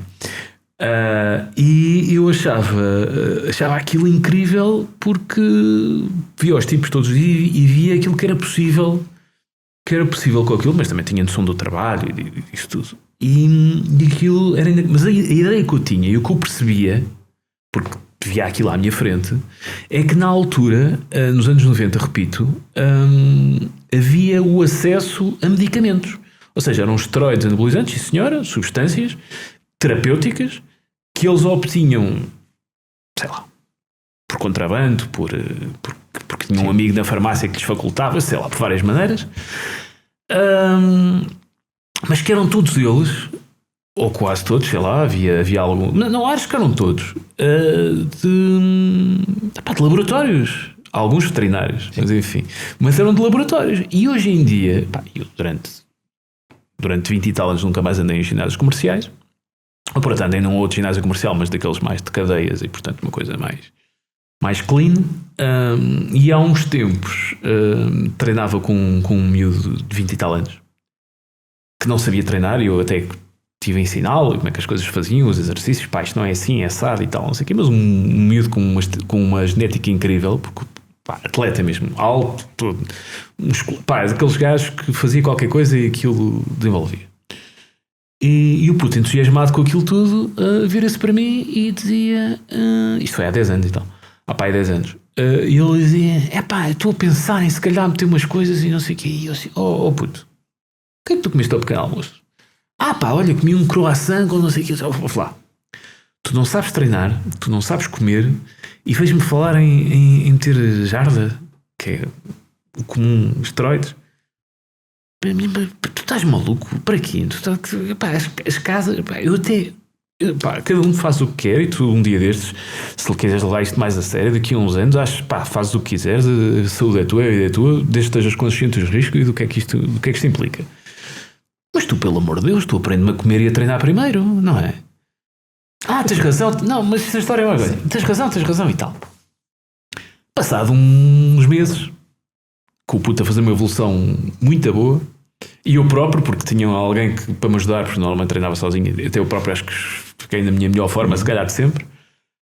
O puto vira-se para mim, tenho que ir ali a um determinado sítio comprar proteína. Mas era longe, estamos a falar em uns 20 ou 30 km da minha casa. E eu assim, mas vais como? Tu não tens carro? Vou de comboio, não sei o quê. Pelo amor de Deus, puto, eu levo-te lá. Dou-te play, mas vais comprar proteína lá? Porque um amigo meu que me faz Está bem. Na altura. Sim. Está bem, vamos lá comprar proteína. Vamos a perceber a quanto deve-te fazer um preço absurdamente barato, né? Para estarmos com essa conversa. Especial. Não. Chegamos lá e apresenta-se um tipo num Porsche Panamera e eu disse, caralho. Só agora já sei quem é. Só que já me disseste. Estás a falar. Mas vá, continua. Apresenta-se um gajo, isto foi há 10 anos, calma. Apresenta-se um gajo num Porsche Panamera em que lhe traz um saco de proteína e depois uns fresquinhos. E eu não estava a acreditar naquilo. O gajo vai-se embora e tal. Eu digo, puto, o que é isto, meu? Não sei, mostra-me lá isso, se faz favor. E o gajo passa-me o frasco e era um frasco com um rótulo de que era um minotauro a fazer um duplo bíceps e por baixo escrito Dinabol. E eu assim, putz, não vais tomar isto. Não sei o quê, já sei a tua opinião. Não. Independentemente da conversa que já tivemos, dos esteroides e não sei o quê, tudo bem. Isto não é Dinabol, meu, eu não sei o que é isto. Isto é feito por algum maluco, de algum gajo numa banheira de um barracão algures. Tu não vais tomar esta porcaria. Achas que não sei o quê? Eu ainda tinha os meus contactos de há 20 anos. Fiz um telefonema, falei com uma pessoa que era uma eminente autoridade na área. Estou a fazer um esforço de graças para não falar em nomes. E combinei a fita com ele, gajo porreiríssimo, passado 20 anos. Tínhamos uma relação ainda boa de amizade.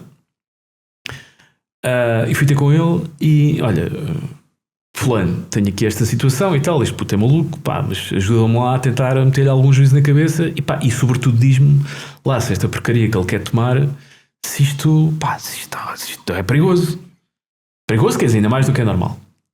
E o gajo olha para aquilo, pá, eu nunca mais meti nisso, não, porque ele antes era um das pessoas que facultava essas substâncias, pá, nunca mais meti nisso. Isso quando se tornou ilegal ou começaram a apertar com isso, eu larguei essa conversa e nunca mais meti nisso. Portanto, não sei, mas deixa-me cá ali falar ali com o meu assistente, que o gajo ainda coisa e tal, ainda lida com esse tipo de coisas de forma mais corrente, e ele diz tal uma coisa. Aparece o gajo, tipo, substancialmente mais jovem, dos seus 30 e poucos, olha para aquilo, deixa-me fazer um telefonema. Vai fazer um telefonema com aquilo, está ali uns minutos ao telefone, volta, não estamos isso. E a coisa ficou assim. Sim. Sim. Para dizer o quê? Nos anos 90 isto era mais oficial, eram coisas que ao menos nós tínhamos a ideia que eram de laboratório, que eram de origem fidedigna. Hoje em dia isto é uma coisa, são coisas que um gajo mistura ali uma banheira alguns, não é? O problema começou a explodir no final dos anos 90, início do ano 2000, com o comércio de esteroides anabolizantes da China para a Europa. E eles eram adquiridos em bruto aos laboratórios chineses, que, por serem chineses, não significa que as substâncias sejam necessariamente más, não são. Mas o controle de qualidade? Depende. Ou seja, eles têm, e as próprias listas que as farmacêuticas, neste caso chinesas, os produtores tinham, até te discriminavam o grau de pureza das substâncias. Okay? Portanto, podes comprar com um grau de pureza maior, menor, portanto, aquele autêntico catálogo, e a China banalizou muito o comércio de esteroides anabolizantes para a Europa. Eles eram comprados e são comprados em bruto, portanto chegam ainda não na sua forma aplicável, por assim dizer, e depois em laboratórios clandestinos dentro da Europa são transformados em comprimidos, nas soluções injetáveis, que é um processo muito fácil de conseguir fazer. Claro que depois há aqui muito aldrabice pelo meio, não é? Ou seja, a própria pureza das substâncias deixa, não havendo aquele controle, e as condições laboratoriais e tudo isso. Haverá certamente alguns laboratórios que têm esses cuidados, outros que não têm cuidados absolutamente nenhums, e é impossível, um bocadinho uma roleta russa, tu sabes exatamente o que é que estás Eu recordo-me, desculpa interromper-te, mas eu recordo-me do caso muito conhecido de um ator de novelas, que inclusive, eu não me lembro agora o nome dele, que inclusive ficou sem uma perna. Foi uma septicémia. Por uma septicémia, lá está. Que eu não sei se foi um problema da aplicação dele, se ele aplicou mal aquilo, se usou uma seringa que não sei o que, não sei o que mais, ou se era do próprio produto que não tinha condições de higiene. Ninguém sabe, na verdade, portanto, acho que essa pergunta só ele conseguirá. Se calhar ele conseguirá responder. Se calhar ele. Mas que também pode estar muito relacionado com isso, ou seja, com o pouco controle de qualidade, ou nenhum controle de qualidade que é feito nas substâncias, porque de facto são laboratórios clandestinos, não são laboratórios legais. Apesar de a maior parte dos laboratórios tentarem pôr ali a coisa com números de série, tentar ali profissionalizar um bocadinho a coisa, mas achas que hoje em dia, nos anos 90, se calhar lá está, porque estar muito metido no meio, e eu tinha a ideia que havia uma epidemia de utilização daquilo. Epidemia, enfim. Nos anos 90 não, é comparavelmente menor do que agora. É sério? Mas isso que eu te ia perguntar, hoje em dia, se tens pela tua experiência, quer dizer, no meio... É muito mais comum. É sério? Muito mais. Não tem... Não tinha. O acesso tornou-se muito mais fácil. Há imensas marcas também que disponibilizam essas substâncias, ao contrário, nos anos 90 não eram tantas. Também as próprias substâncias que estavam disponíveis eram um bocadinho limitadas àquilo que era produzido, ou em grau farmacêutico, e aí há muita limitação relativamente às substâncias disponíveis ou veterinário. Mas a partir dessa altura, com um aumento muito significativo da exportação de esteroides por parte da China, também da Índia, mas principalmente da China, o problema adensou-se. Depois houve ali, em 2008, na altura dos Jogos Olímpicos de Pequim, o governo chinês foi pressionado a apertar muito o controle sobre essas substâncias. Houve ali um problema, digamos, na oferta, porque de facto a exportação teve ali um entrave grande por parte do governo, mas depois as coisas voltaram ao normal. E estamos a falar de coisas perfeitamente amadoras, e a utilização de esteroides essencialmente, ou se calhar 90% ou 90 e tal % para fins estéticos, não é? Sim, a maior parte das motivações são esse nível. Mas há muito, e sem terem noção nenhuma. Esse rapaz que eu conhecia, que era bastante mais novo que eu, tinha um amigo dele que o gajo mostrava-me fotografias dele. Olha, este tipo já vai no 3º ou 4º ciclo, e eu assim, este puto é mais magro que eu. Como é que é possível? Porque não sei o quê. Pá, das duas, uma, o gajo não está a tomar as coisas certas, entre aspas, certas aqui, ou então não está a conseguir fazer, ou então não faz o que é essencial, que é treinar bem, comer bem e coisa. Por isso é que eu te estou a dizer, tu tens uma boa genética, concentra-te mais nisto. Mas pronto. Mas estamos a falar de fins estéticos e para amadores, no sentido mesmo mais lato do termo. Mas existe uma grande prevalência do uso de substâncias também no desporto de alta competição. Existe. É difícil estimar e provavelmente aquilo que os estudos dizem são uma subestimação da realidade do problema, mas falam, dependendo da modalidade, em prevalências de utilização, nem que tenha sido uma vez durante a carreira, na casa dos 40% a 50%. Havia eu lembro-me estas referências notam-se o quanto eu velho estou. Nos Jogos Olímpicos de 96 em Atlanta, havia um médico britânico, salvo erro, ou norte-americano, mas penso britânico, não sei porquê, que dizia, salvo erro, que 80 e tal % dos atletas olímpicos naqueles jogos em particular, ele dizia, não sei de onde é que ele via buscar este número, mas 80 e tal % utilizavam ou teriam utilizado algum tipo de substância. Houve uns livros publicados na altura por uns whistleblowers americanos que estavam muito ligados ao beisebol, porque houve ali uma altura de uma epidemia muito conhecida, do beisebol, falavam em cerca de 90%. E esses números são anedóticos, ou seja, não há na verdade uma prevalência fidedigna, e os estudos falam-nos dentro desta faixa que estamos aqui, o que já é suficientemente problemático. Claro, claro que sim. Metade, praticamente. Claro que sim. Não, eu trabalho com desporto há muitos anos e sei que há com certeza uma prevalência grande. Porque assim, não estamos a falar de casos de malta, porque as pessoas pensam em doping e pensam no Lance Armstrong da vida, do Ben Johnson da vida, mas o que as pessoas têm que ter consciência é que o doping não é só em termos de níveis sobre-humanos, às vezes, de substâncias. Tem a ver muitas vezes com a otimização. Sim, com otimização. Exatamente. Tem muitas vezes a falar com a otimização, porque há níveis de substâncias permitidos, não é? Não. No caso dos esteroides anabolizantes, não. Não, estamos falando de testosterona, por exemplo. Não há, ou seja, não. Relativamente à testosterona, o controle antidoping é feito por um outro... Passaporte biológico até? É o rácio testosterona-epitestosterona. Ok. Que tem de ser menor do que 1:4. Ou seja, tu produzes testosterona em duas formas. São dois epímeros, testosterona e epitestosterona. 50% de cada. Se tu administras testosterona exógena, estás só a administrar testosterona. Ou seja, a tua epitestosterona desce para 0. Okay? E se na análise este rácio entre a testosterona e a epitestosterona for inferior a 4:1, é considerado doping por administração exógena. Dentro dos homens não há limites para os valores de testosterona. O que quer dizer com isto? Um homem pode competir com um nível de testosterona de 1500 se provar que essa testosterona foi produzida naturalmente. Okay? No caso das mulheres já não é assim. Nas atletas transgénero há um limite, dependendo das federações, e é nas atletas transgénero que ela se aplica, relativamente ao valor máximo de testosterona que elas podem apresentar. Em algumas federações.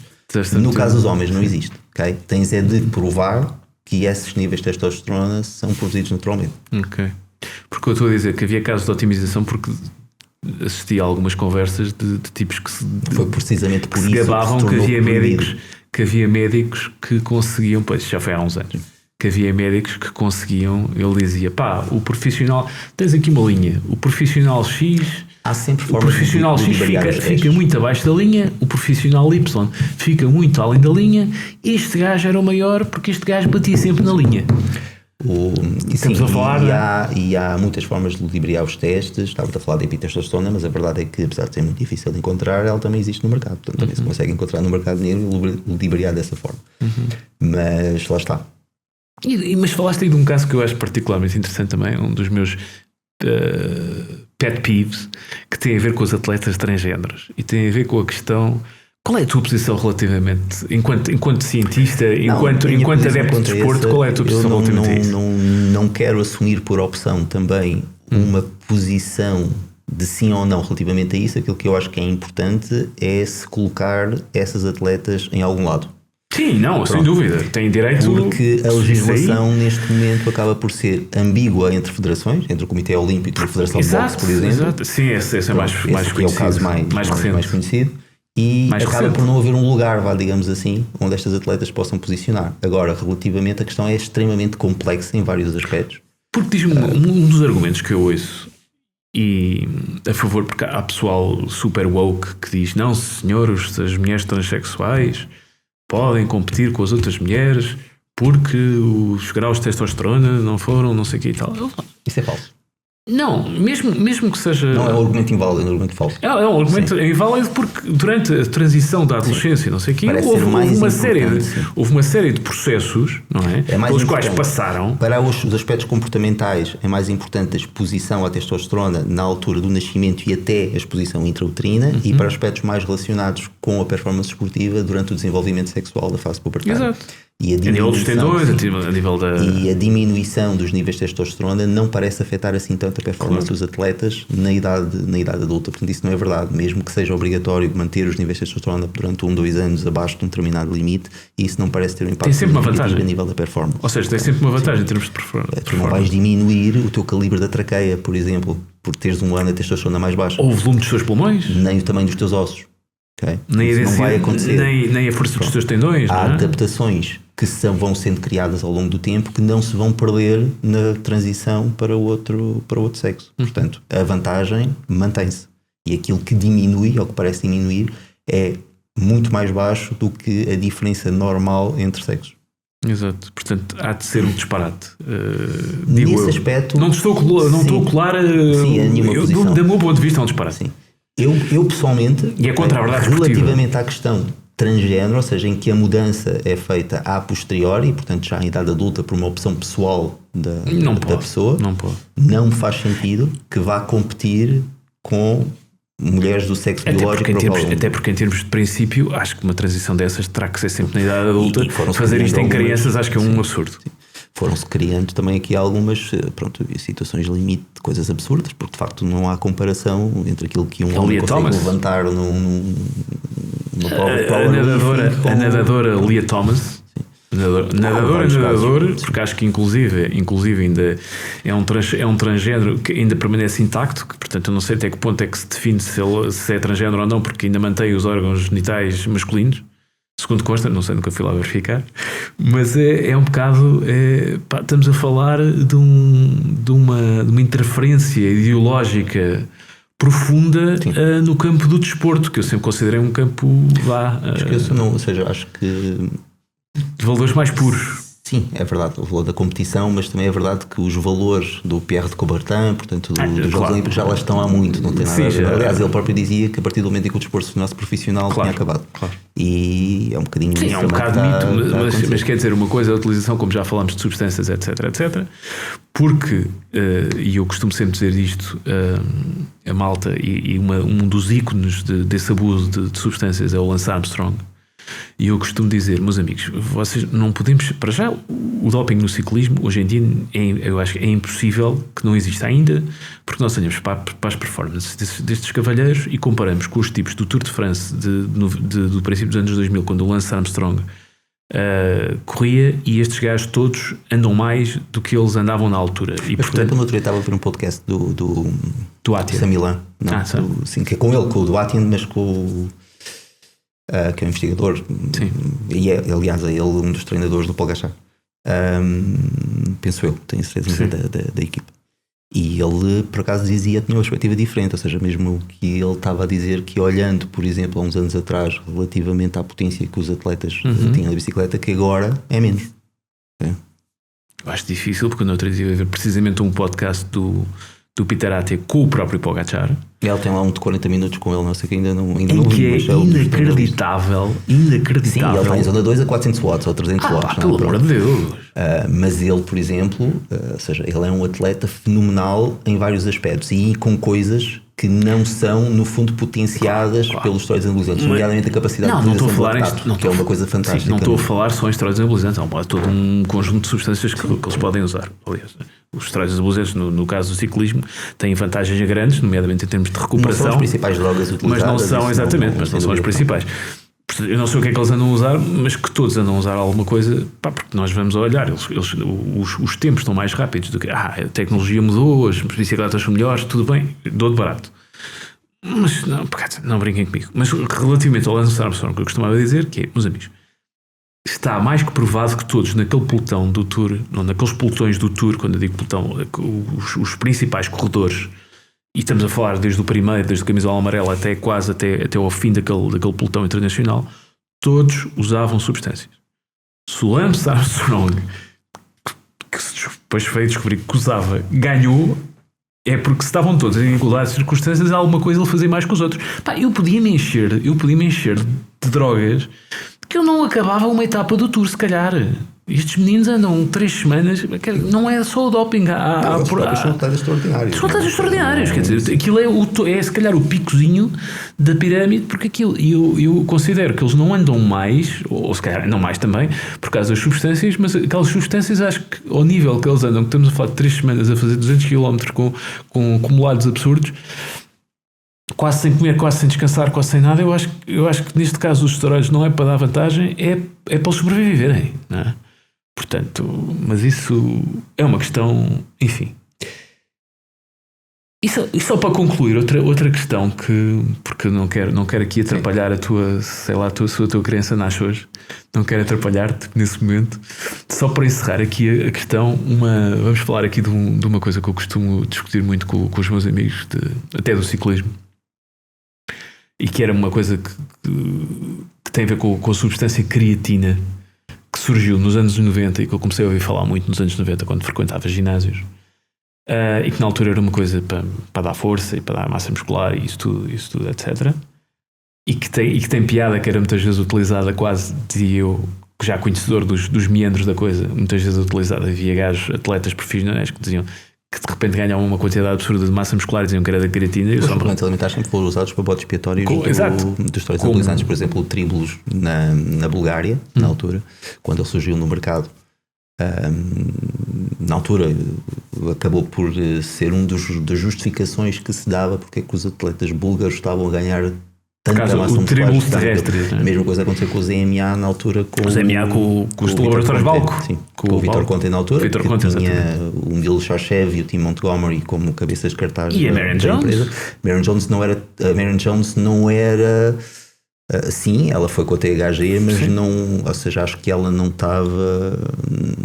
era patrocinada pela marca ZMA em concreto, acho eu. Não era pela ZMA, mas estava metida naquela rede. E depois ela foi... Aliás, a Balco, falaste há pouco daquele escândalo dos jogadores de beisebol, a Balco, os laboratórios Balco do Vitor Conte, para quem não conhece o caso, estavam envolvidíssimos no escândalo do beisbolista Barry Bonds, um dos mais famosos, da Marion Jones, do CJ Hunter, se não me engano, era o lançador de peso que era namorado da Marion Jones, Tim Montgomery, etc. E assim era a cabeça de cartaz do ZMA, era o grande amigo do... O ZMA que ainda hoje se fala como sendo uma coisa fantástica, eu acho que não tem... Não há qualquer evidência. Não há daquele jeito nenhum. Mais nos níveis de testosterona, nunca houve, ou seja, há um estudo do próprio Vitor Conte que foi publicado numa revista sem grande interesse, foi o único. Sim senhor, há vantagens em tomar zinco e em tomar magnésio. Em indivíduos com níveis baixos de zinco, sabe-se que a normalização dos níveis de zinco pode facilitar o aumento dos níveis de testosterona, porque isso não significa que a toma de ZMA vai aumentar os níveis de testosterona. Claro. Isso, não há nenhuma. Mas estava a falar não do ZMA, mas estava a falar da questão da creatina, que é engraçado, que surgiu durante anos, eu estava convencidíssimo porque não tinha conhecimento. E se calhar acho que não tinham sido feitos estudos nesse sentido. Que era unicamente para força explosiva e para aumento de massa muscular, e hoje em dia já se sabe que tem uma utilidade grande em atletas de resistência, em atletas de endurance, não é? Mas também, e isto não sei se é uma coisa mais recente, se fui eu que tomei conta disto mais recentemente, que também tem uma aplicação importantíssima até como agente neurológico e como, tem uma panóplia eu acho que até o cabelo, já ouvi dizer que até o cabelo faz bem. Isto para quem esteja faz queda de cabelo, que é o mito. Sim, o mito da queda de cabelo é assim, mas acho que até o cabelo, ironicamente, que até o cabelo faz bem. Fala um bocadinho dessa questão da creatina e de como é que hoje em dia... A creatina, no fundo, é uma substância naturalmente presente no corpo, portanto nós naturalmente produzimos creatina. Mas a suplementação de creatina, em termos... Não, mas os benefícios, ou seja, para perceber os potenciais benefícios, há que perceber o que é que ela faz efetivamente no corpo, porque eles passaram por aí. Portanto, também não é de estranhar que efetivamente possa trazer benefícios nesse sentido, tendo em conta que é um que em determinadas condicionantes é o nosso principal sistema energético, digamos, portanto, para fornecer energia, seja em situações de elevada demanda cognitiva, seja em elevado esforço físico, portanto, de intensidade elevada durante curtos períodos de tempo. Portanto, seria ou é expectável que, de certa forma, a potenciação daquilo que são as nossas levas de creatina possa ter benefícios múltiplos além da performance esportiva. Achas que toda a gente deveria suplementar com creatina? Não. Ou isto é demasiado extremo? Pronto, eu acho que isso é demasiado, ou seja, dizer toda a gente deveria acaba por ser demasiado extremo à luz daquilo que nós sabemos atualmente. Não significa que a ciência vai evoluindo nesse sentido de demonstrar uma real necessidade de... Mas cada vez mais aquilo começou por ser uma substância um bocadinho marginal de ginásios e não sei o quê, e cada vez mais está a expandir a sua influência, e cada vez mais um porque bocadinho... têm sido precisamente demonstrados benefícios que vão além da própria performance esportiva, não é? E é uma coisa que sem contraindicações. Tu falaste aí no mito da queda de cabelo. Sim, não há nenhuma contraindicação conhecida à suplementação de creatina. Portanto, é uma substância perfeitamente segura. Mesmo a questão dos rins é um mito, digamos, que também está associado, e que os suplementos nutricionais para a parte esportiva principalmente também sofrem sim de algum estigma relativamente a e é uma coisa, eu dizia que a creatina era o último tema que eu queria introduzir aqui, mas agora falaste de uma coisa que eu recordo-me. Há uma grande ignorância da classe médica relativamente a suplementos alimentares e à questão da nutrição em específico. Sim, e isso nós vemos nos jornais quando algum médico muito conhecido da praça, principalmente velha guarda, vem dar opinião sobre um tema que claramente não domina. Há vários exemplos que eu podia citar, mas vou evitar fazê-lo relativamente às pessoas em particular. Mas de facto há um estigma ainda muito grande. É verdade também que a própria indústria de suplementos alimentares não se dá ao respeito, por assim dizer, não é? Ou seja, há muitos casos de escândalos que também depois vão afetar a reputação e depois acabam por levar a que tudo por arrasto acabe por sofrer. É um facto, também tem a ver com a fraca regulação que ela acaba por ter. Mas não nos podemos esquecer que são situações marginais que em número representam, por exemplo, muito menos daquilo que são os medicamentos retirados do mercado por efeitos colaterais que não se conheciam, por exemplo, ou seja, por ter uma expressão até relativamente reduzida, são casos pontuais que se tendem a generalizar sem qualquer sentido. Aquilo que nós podemos dizer. A seguir vais dizer que a indústria farmacêutica não é séria. Não quero ir por aí, até porque há uma certa promiscuidade entre a indústria farmacêutica e a indústria de suplementos alimentares. A sério? Mas por acaso não tinha essa noção. Também essa tendência da própria indústria de apanhar esse nicho que está aí crescente. Os suplementos alimentares também está aqui a ter algum... tem-se desenvolvido bastante, portanto, em termos de valor económico do próprio mercado. Não, eu digo isto porque eu já tive também conversas muito engraçadas com malta por causa, na sequência disso do Covid e da vacina da Covid, em que, sim senhor, eu tomei a vacina e hoje em dia arrependo-me, assumo isto se me quiserem cancelar ou chamar nomes na rua, eu também não me arrependo.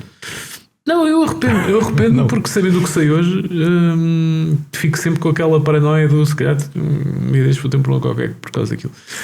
Mas eu achava piada como é que amigos meus diziam, não, porque achas que se isto fosse uma coisa perigosa, achas que a indústria farmacêutica punha isto cá para fora? Eu disse, meus amigos, mas vocês têm noção das barbaridades que a indústria farmacêutica fez nos últimos...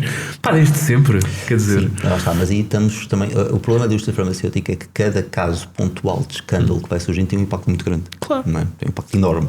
Ou seja, mesmo que tenha havido meia dúzia de situações dessas que houve empresas como, não me recordo acho que foi GSK que escondeu os resultados de uma determinada substância. Várias, todas, acho que todas têm, acho que quase todas as grandes empresas farmacêuticas têm um escândalozinho lá metido. Lá está. Já não vou para aqueles mais extremos do Valium e pode ser, se nós olharmos, é uma situação pontual em todo o portfólio de drogas que eles têm, mas essa situação pontual tem um impacto grande. O benefício e o prejuízo, entre o que a indústria farmacêutica produziu de bom e o que produziu de mau, a balança pende claramente para o que produziu de bom. Mas não me venham com a conversa que a indústria farmacêutica era impossível fazer uma coisa que nos prejudicasse. Aí a questão não é tanto, ou seja, nós temos de também compreender isto na minha perspectiva, não é? A indústria farmacêutica é privada, trabalha para o lucro, o que tem a ver com reguladores. Essencialmente para o lucro, exato. E os reguladores são os principais culpados quando essas situações acontecem. E a promiscuidade entre os reguladores. A questão depois aí já é a questão outra, não é? A circulação de pessoal entre a indústria farmacêutica e os reguladores. Mas é um mercado que tem de ter, efetivamente, uma regulação apertada devido aos grandes interesses económicos que existem relativamente à indústria farmacêutica. E, de facto, são empresas para gerar lucros, estão na bolsa, portanto, elas querem gerar lucro para os seus acionistas, não é? Mas estava-me a desviar disto tudo. Ao contrário do que se quer, a saúde é um negócio. Claro, eu costumo dizer, meus amigos, eu costumo dizer... E é um dos maiores negócios. Eu costumo dizer a esses meus amigos que, meus amigos, é assim, a indústria farmacêutica, e eu sou um capitalista, eu sou um gajo pelo capital, sim senhor, acho que as pessoas devem fazer dinheiro e criar riqueza para a sociedade toda. Portanto, nada contra fazer dinheiro. Mas a indústria farmacêutica quer fazer dinheiro, não nos quer curar a todos. Aquilo não é um acerto de beneficência. Quer fazer dinheiro, tem a sua... Obviamente, se nos beneficiar, acaba por fazer mais dinheiro do que se não nos beneficiar. Mas o beneficiar-nos é uma consequência, ou por outra, é quase um side effect de querem fazer é dinheiro, não é? Portanto, não vamos aqui colocá-los num altar de santidade. Isto relativamente à vacina da Covid, diziam, não sei o que, é impossível, mas aquilo não foi testado convenientemente. E isso também, lá está, isso foi uma situação de urgência, não é? Ou seja, os próprios Estados e a União Europeia foi também um exemplo. Tentou acelerar e fazer um bypass em muitos passos que seriam necessários para validar que eu acho que é um precedente perigosíssimo, porque acabámos por acelerar a aprovação de um medicamento muitíssimo pouco estudado, com uma tecnologia muito recente, e colocar isto perante uma população mundial sem fazer testes adequados. Quer dizer, acho isto um bocadinho sketch, ainda por cima, para uma doença que matava tão pouco. Quer dizer, sim, mas está, pronto, aí talvez... Mas isso é uma questão complicada que nunca mais. E eu não quero que sejas cancelado. Exatamente, era uma situação de urgência, portanto eram necessárias ser tomadas medidas de urgência também. Agora, lá está. Se calhar temos todos que aprender um bocadinho com isto, não é? Sim, lá está. Claro que nós precisaríamos, ou seja, o tempo normal de aprovação de uma vacina era completamente incompatível com as necessidades naquele momento. Portanto, de alguma forma as coisas tinham de ser aceleradas. A tecnologia também mas a tecnologia em si, na verdade, até se tem mostrado interessante e com grandes perspectivas de aplicação, principalmente na área do cancro, e agora têm começado também a surgir nessa área.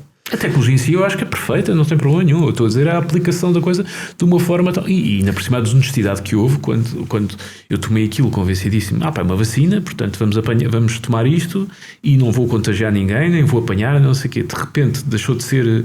uma coisa que, isto afinal continuamos a ser contagiados, mas não temos sintomas. Depois passou para, afinal temos sintomas, mas são muito atenuados. Depois passou para, afinal somos contagiados, há sintomas, mas previne a hospitalização. Quer dizer, às páginas tantas não sei o que é que... Mas isso tem muito a ver com aquilo que estávamos a dizer, ou seja, com o desconhecimento. Na verdade, o estudo foi feito à pressa. Nem diria à pressa, foi no momento, ou seja, as pessoas já estavam a tomar quando aquilo estava a ser efetivamente estudado, não houve tempo. Pois. Okay? De certa forma isso também a mensagem foi sendo, mas eu acho que a mensagem foi sendo foi mudando e foi sendo aparada e foi sendo, enfim, mas estava a dizer, isto tudo começou, foi um side-off, um despiste aqui do coisa original que eu te queria perguntar, que tem a ver com a não se estuda nutrição na Faculdade de Medicina. Há uma cadeira opcional, acho eu. Eu tenho, não achas inacreditável? Acho. O papel fundamental que a nutrição tem na saúde do ser humano, e na Faculdade de Medicina diziam que é uma coisa... Acho também isso tem muito a ver com... Eu digo isto e deixa-me só contar mais um exemplo anedótico de um amigo meu que sabia que eu suplementava com whey protein, com proteína do whey, não é? De soro de leite, para não estarmos aqui com anglicismos para as pessoas que temos de falar para toda a gente. E dizia que tu és maluco, tu passas a vida a tomar esses batidos, isso só te fazem mal. Assim, mas porquê que achas que isso? Tomo isto há 20 e tal anos que eu tomo proteína, quer dizer, não faz-me mal de quê? Não, que a minha médica diz que isso é terrível para o fígado. A tua médica, mas a médica dele não sabe nada sobre isso. Exato, e só depois é que eu percebi, quando tive contacto com outras pessoas que me iam dizendo coisas absolutamente bárbaras do ponto, e eram médicos, mas afinal os médicos não percebem nada de nutrição, é isso? Não, também não têm essa formação e o próprio curso... Mas não te parece absurdo? Assim, a mim sim, não é? Ou seja, só que, lá está, o próprio curso de medicina também está muito direcionado, digamos, para o tratamento. E não para a prevenção. E não para a prevenção. E é na prevenção que a nutrição tem o maior impacto. Naquilo que é a nutrição clínica, há efetivamente alguma formação, não é? São as necessidades específicas de um doente renal, oncológico, mas naquilo que é o principal papel da nutrição, que é efetivamente a prevenção da doença, não o tratamento, aí não há formação suficiente, a meu ver, para os médicos e profissionais de saúde em geral. Isso não existe. E sim, é uma lacuna. Grave, mas ao mesmo tempo é bom porque continuas a ter mais trabalho. Visto nessa perspectiva, sim, mas acho que seria positivo, mesmo assim preferiria. Estou a brincar. Que de facto houvesse. Seria importante ter nos médicos um aliado, vá.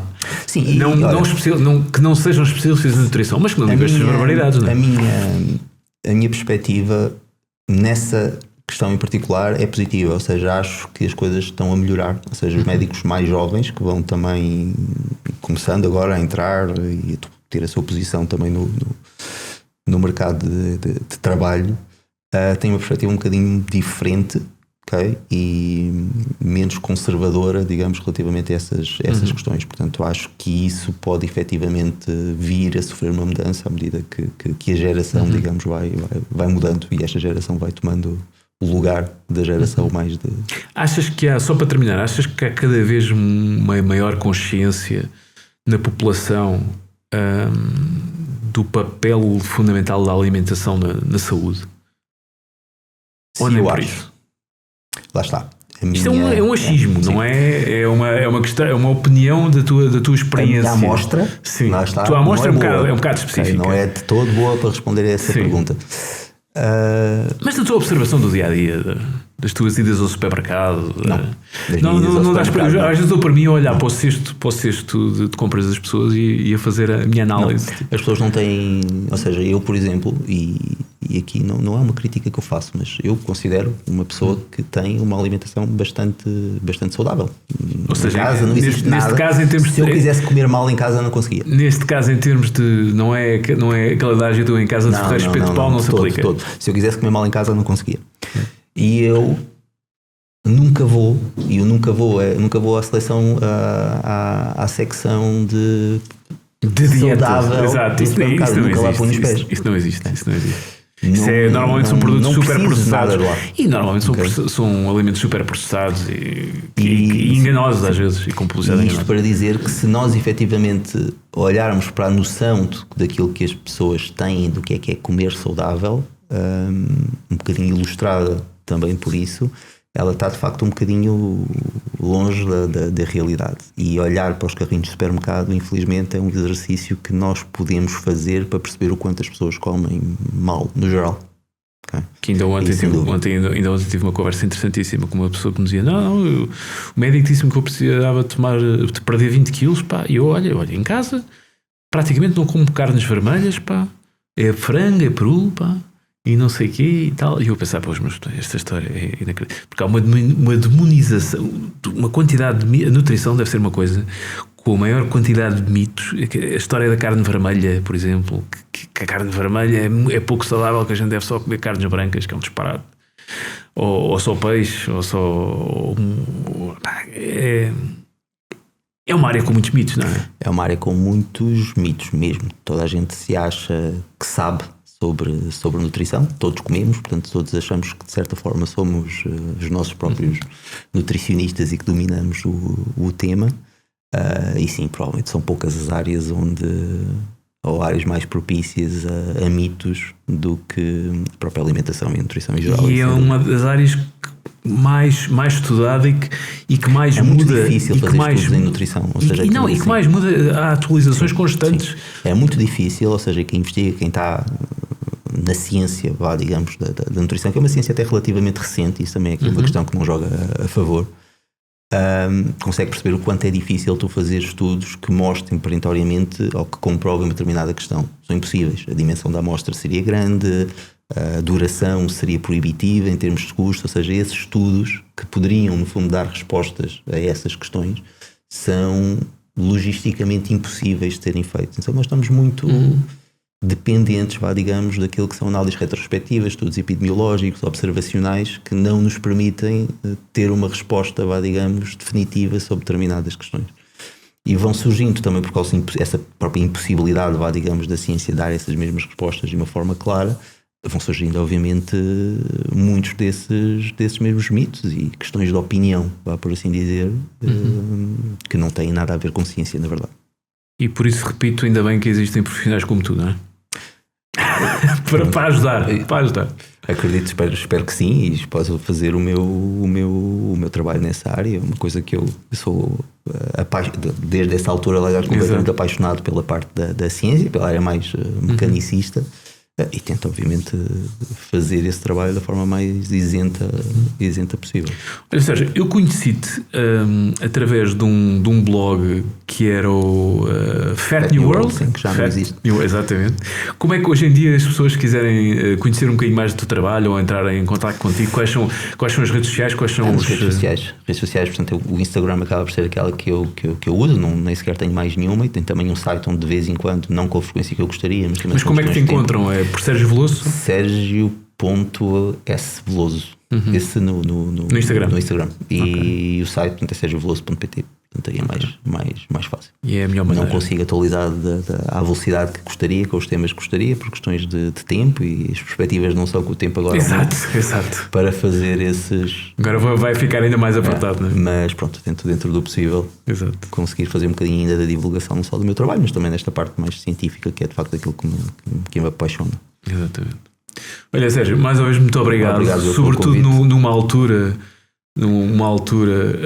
em que provavelmente que a qualquer momento pode ser pai, portanto eu agradeço imenso. Acho que ainda ninguém me chamou, portanto está tudo bem. Portanto, agradeço imenso a tua disponibilidade e obrigado pelo convite, espero que tenhas gostado e espero que o nosso público tenha gostado deste bocadinho e desta conversa, que acho que foi bastante... Tenha sido de alguma forma útil. Exatamente. Embora os temas sejam tantos que é difícil também abordá-los com toda a profundidade.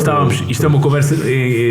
Estávamos aqui horas a fio a discutir estes temas, e pelos quais eu também sou muito apaixonado, e portanto, não com o teu grau, obviamente, de conhecimento. E portanto, mas espero que tenha dado aqui, pelo menos que tenha despertado se calhar a curiosidade nas pessoas, tenha ensinado alguma coisa às pessoas, tenha despertado a curiosidade para irem aprender um bocadinho mais, tá? Espero que sim. Olha, muito obrigado. Obrigado.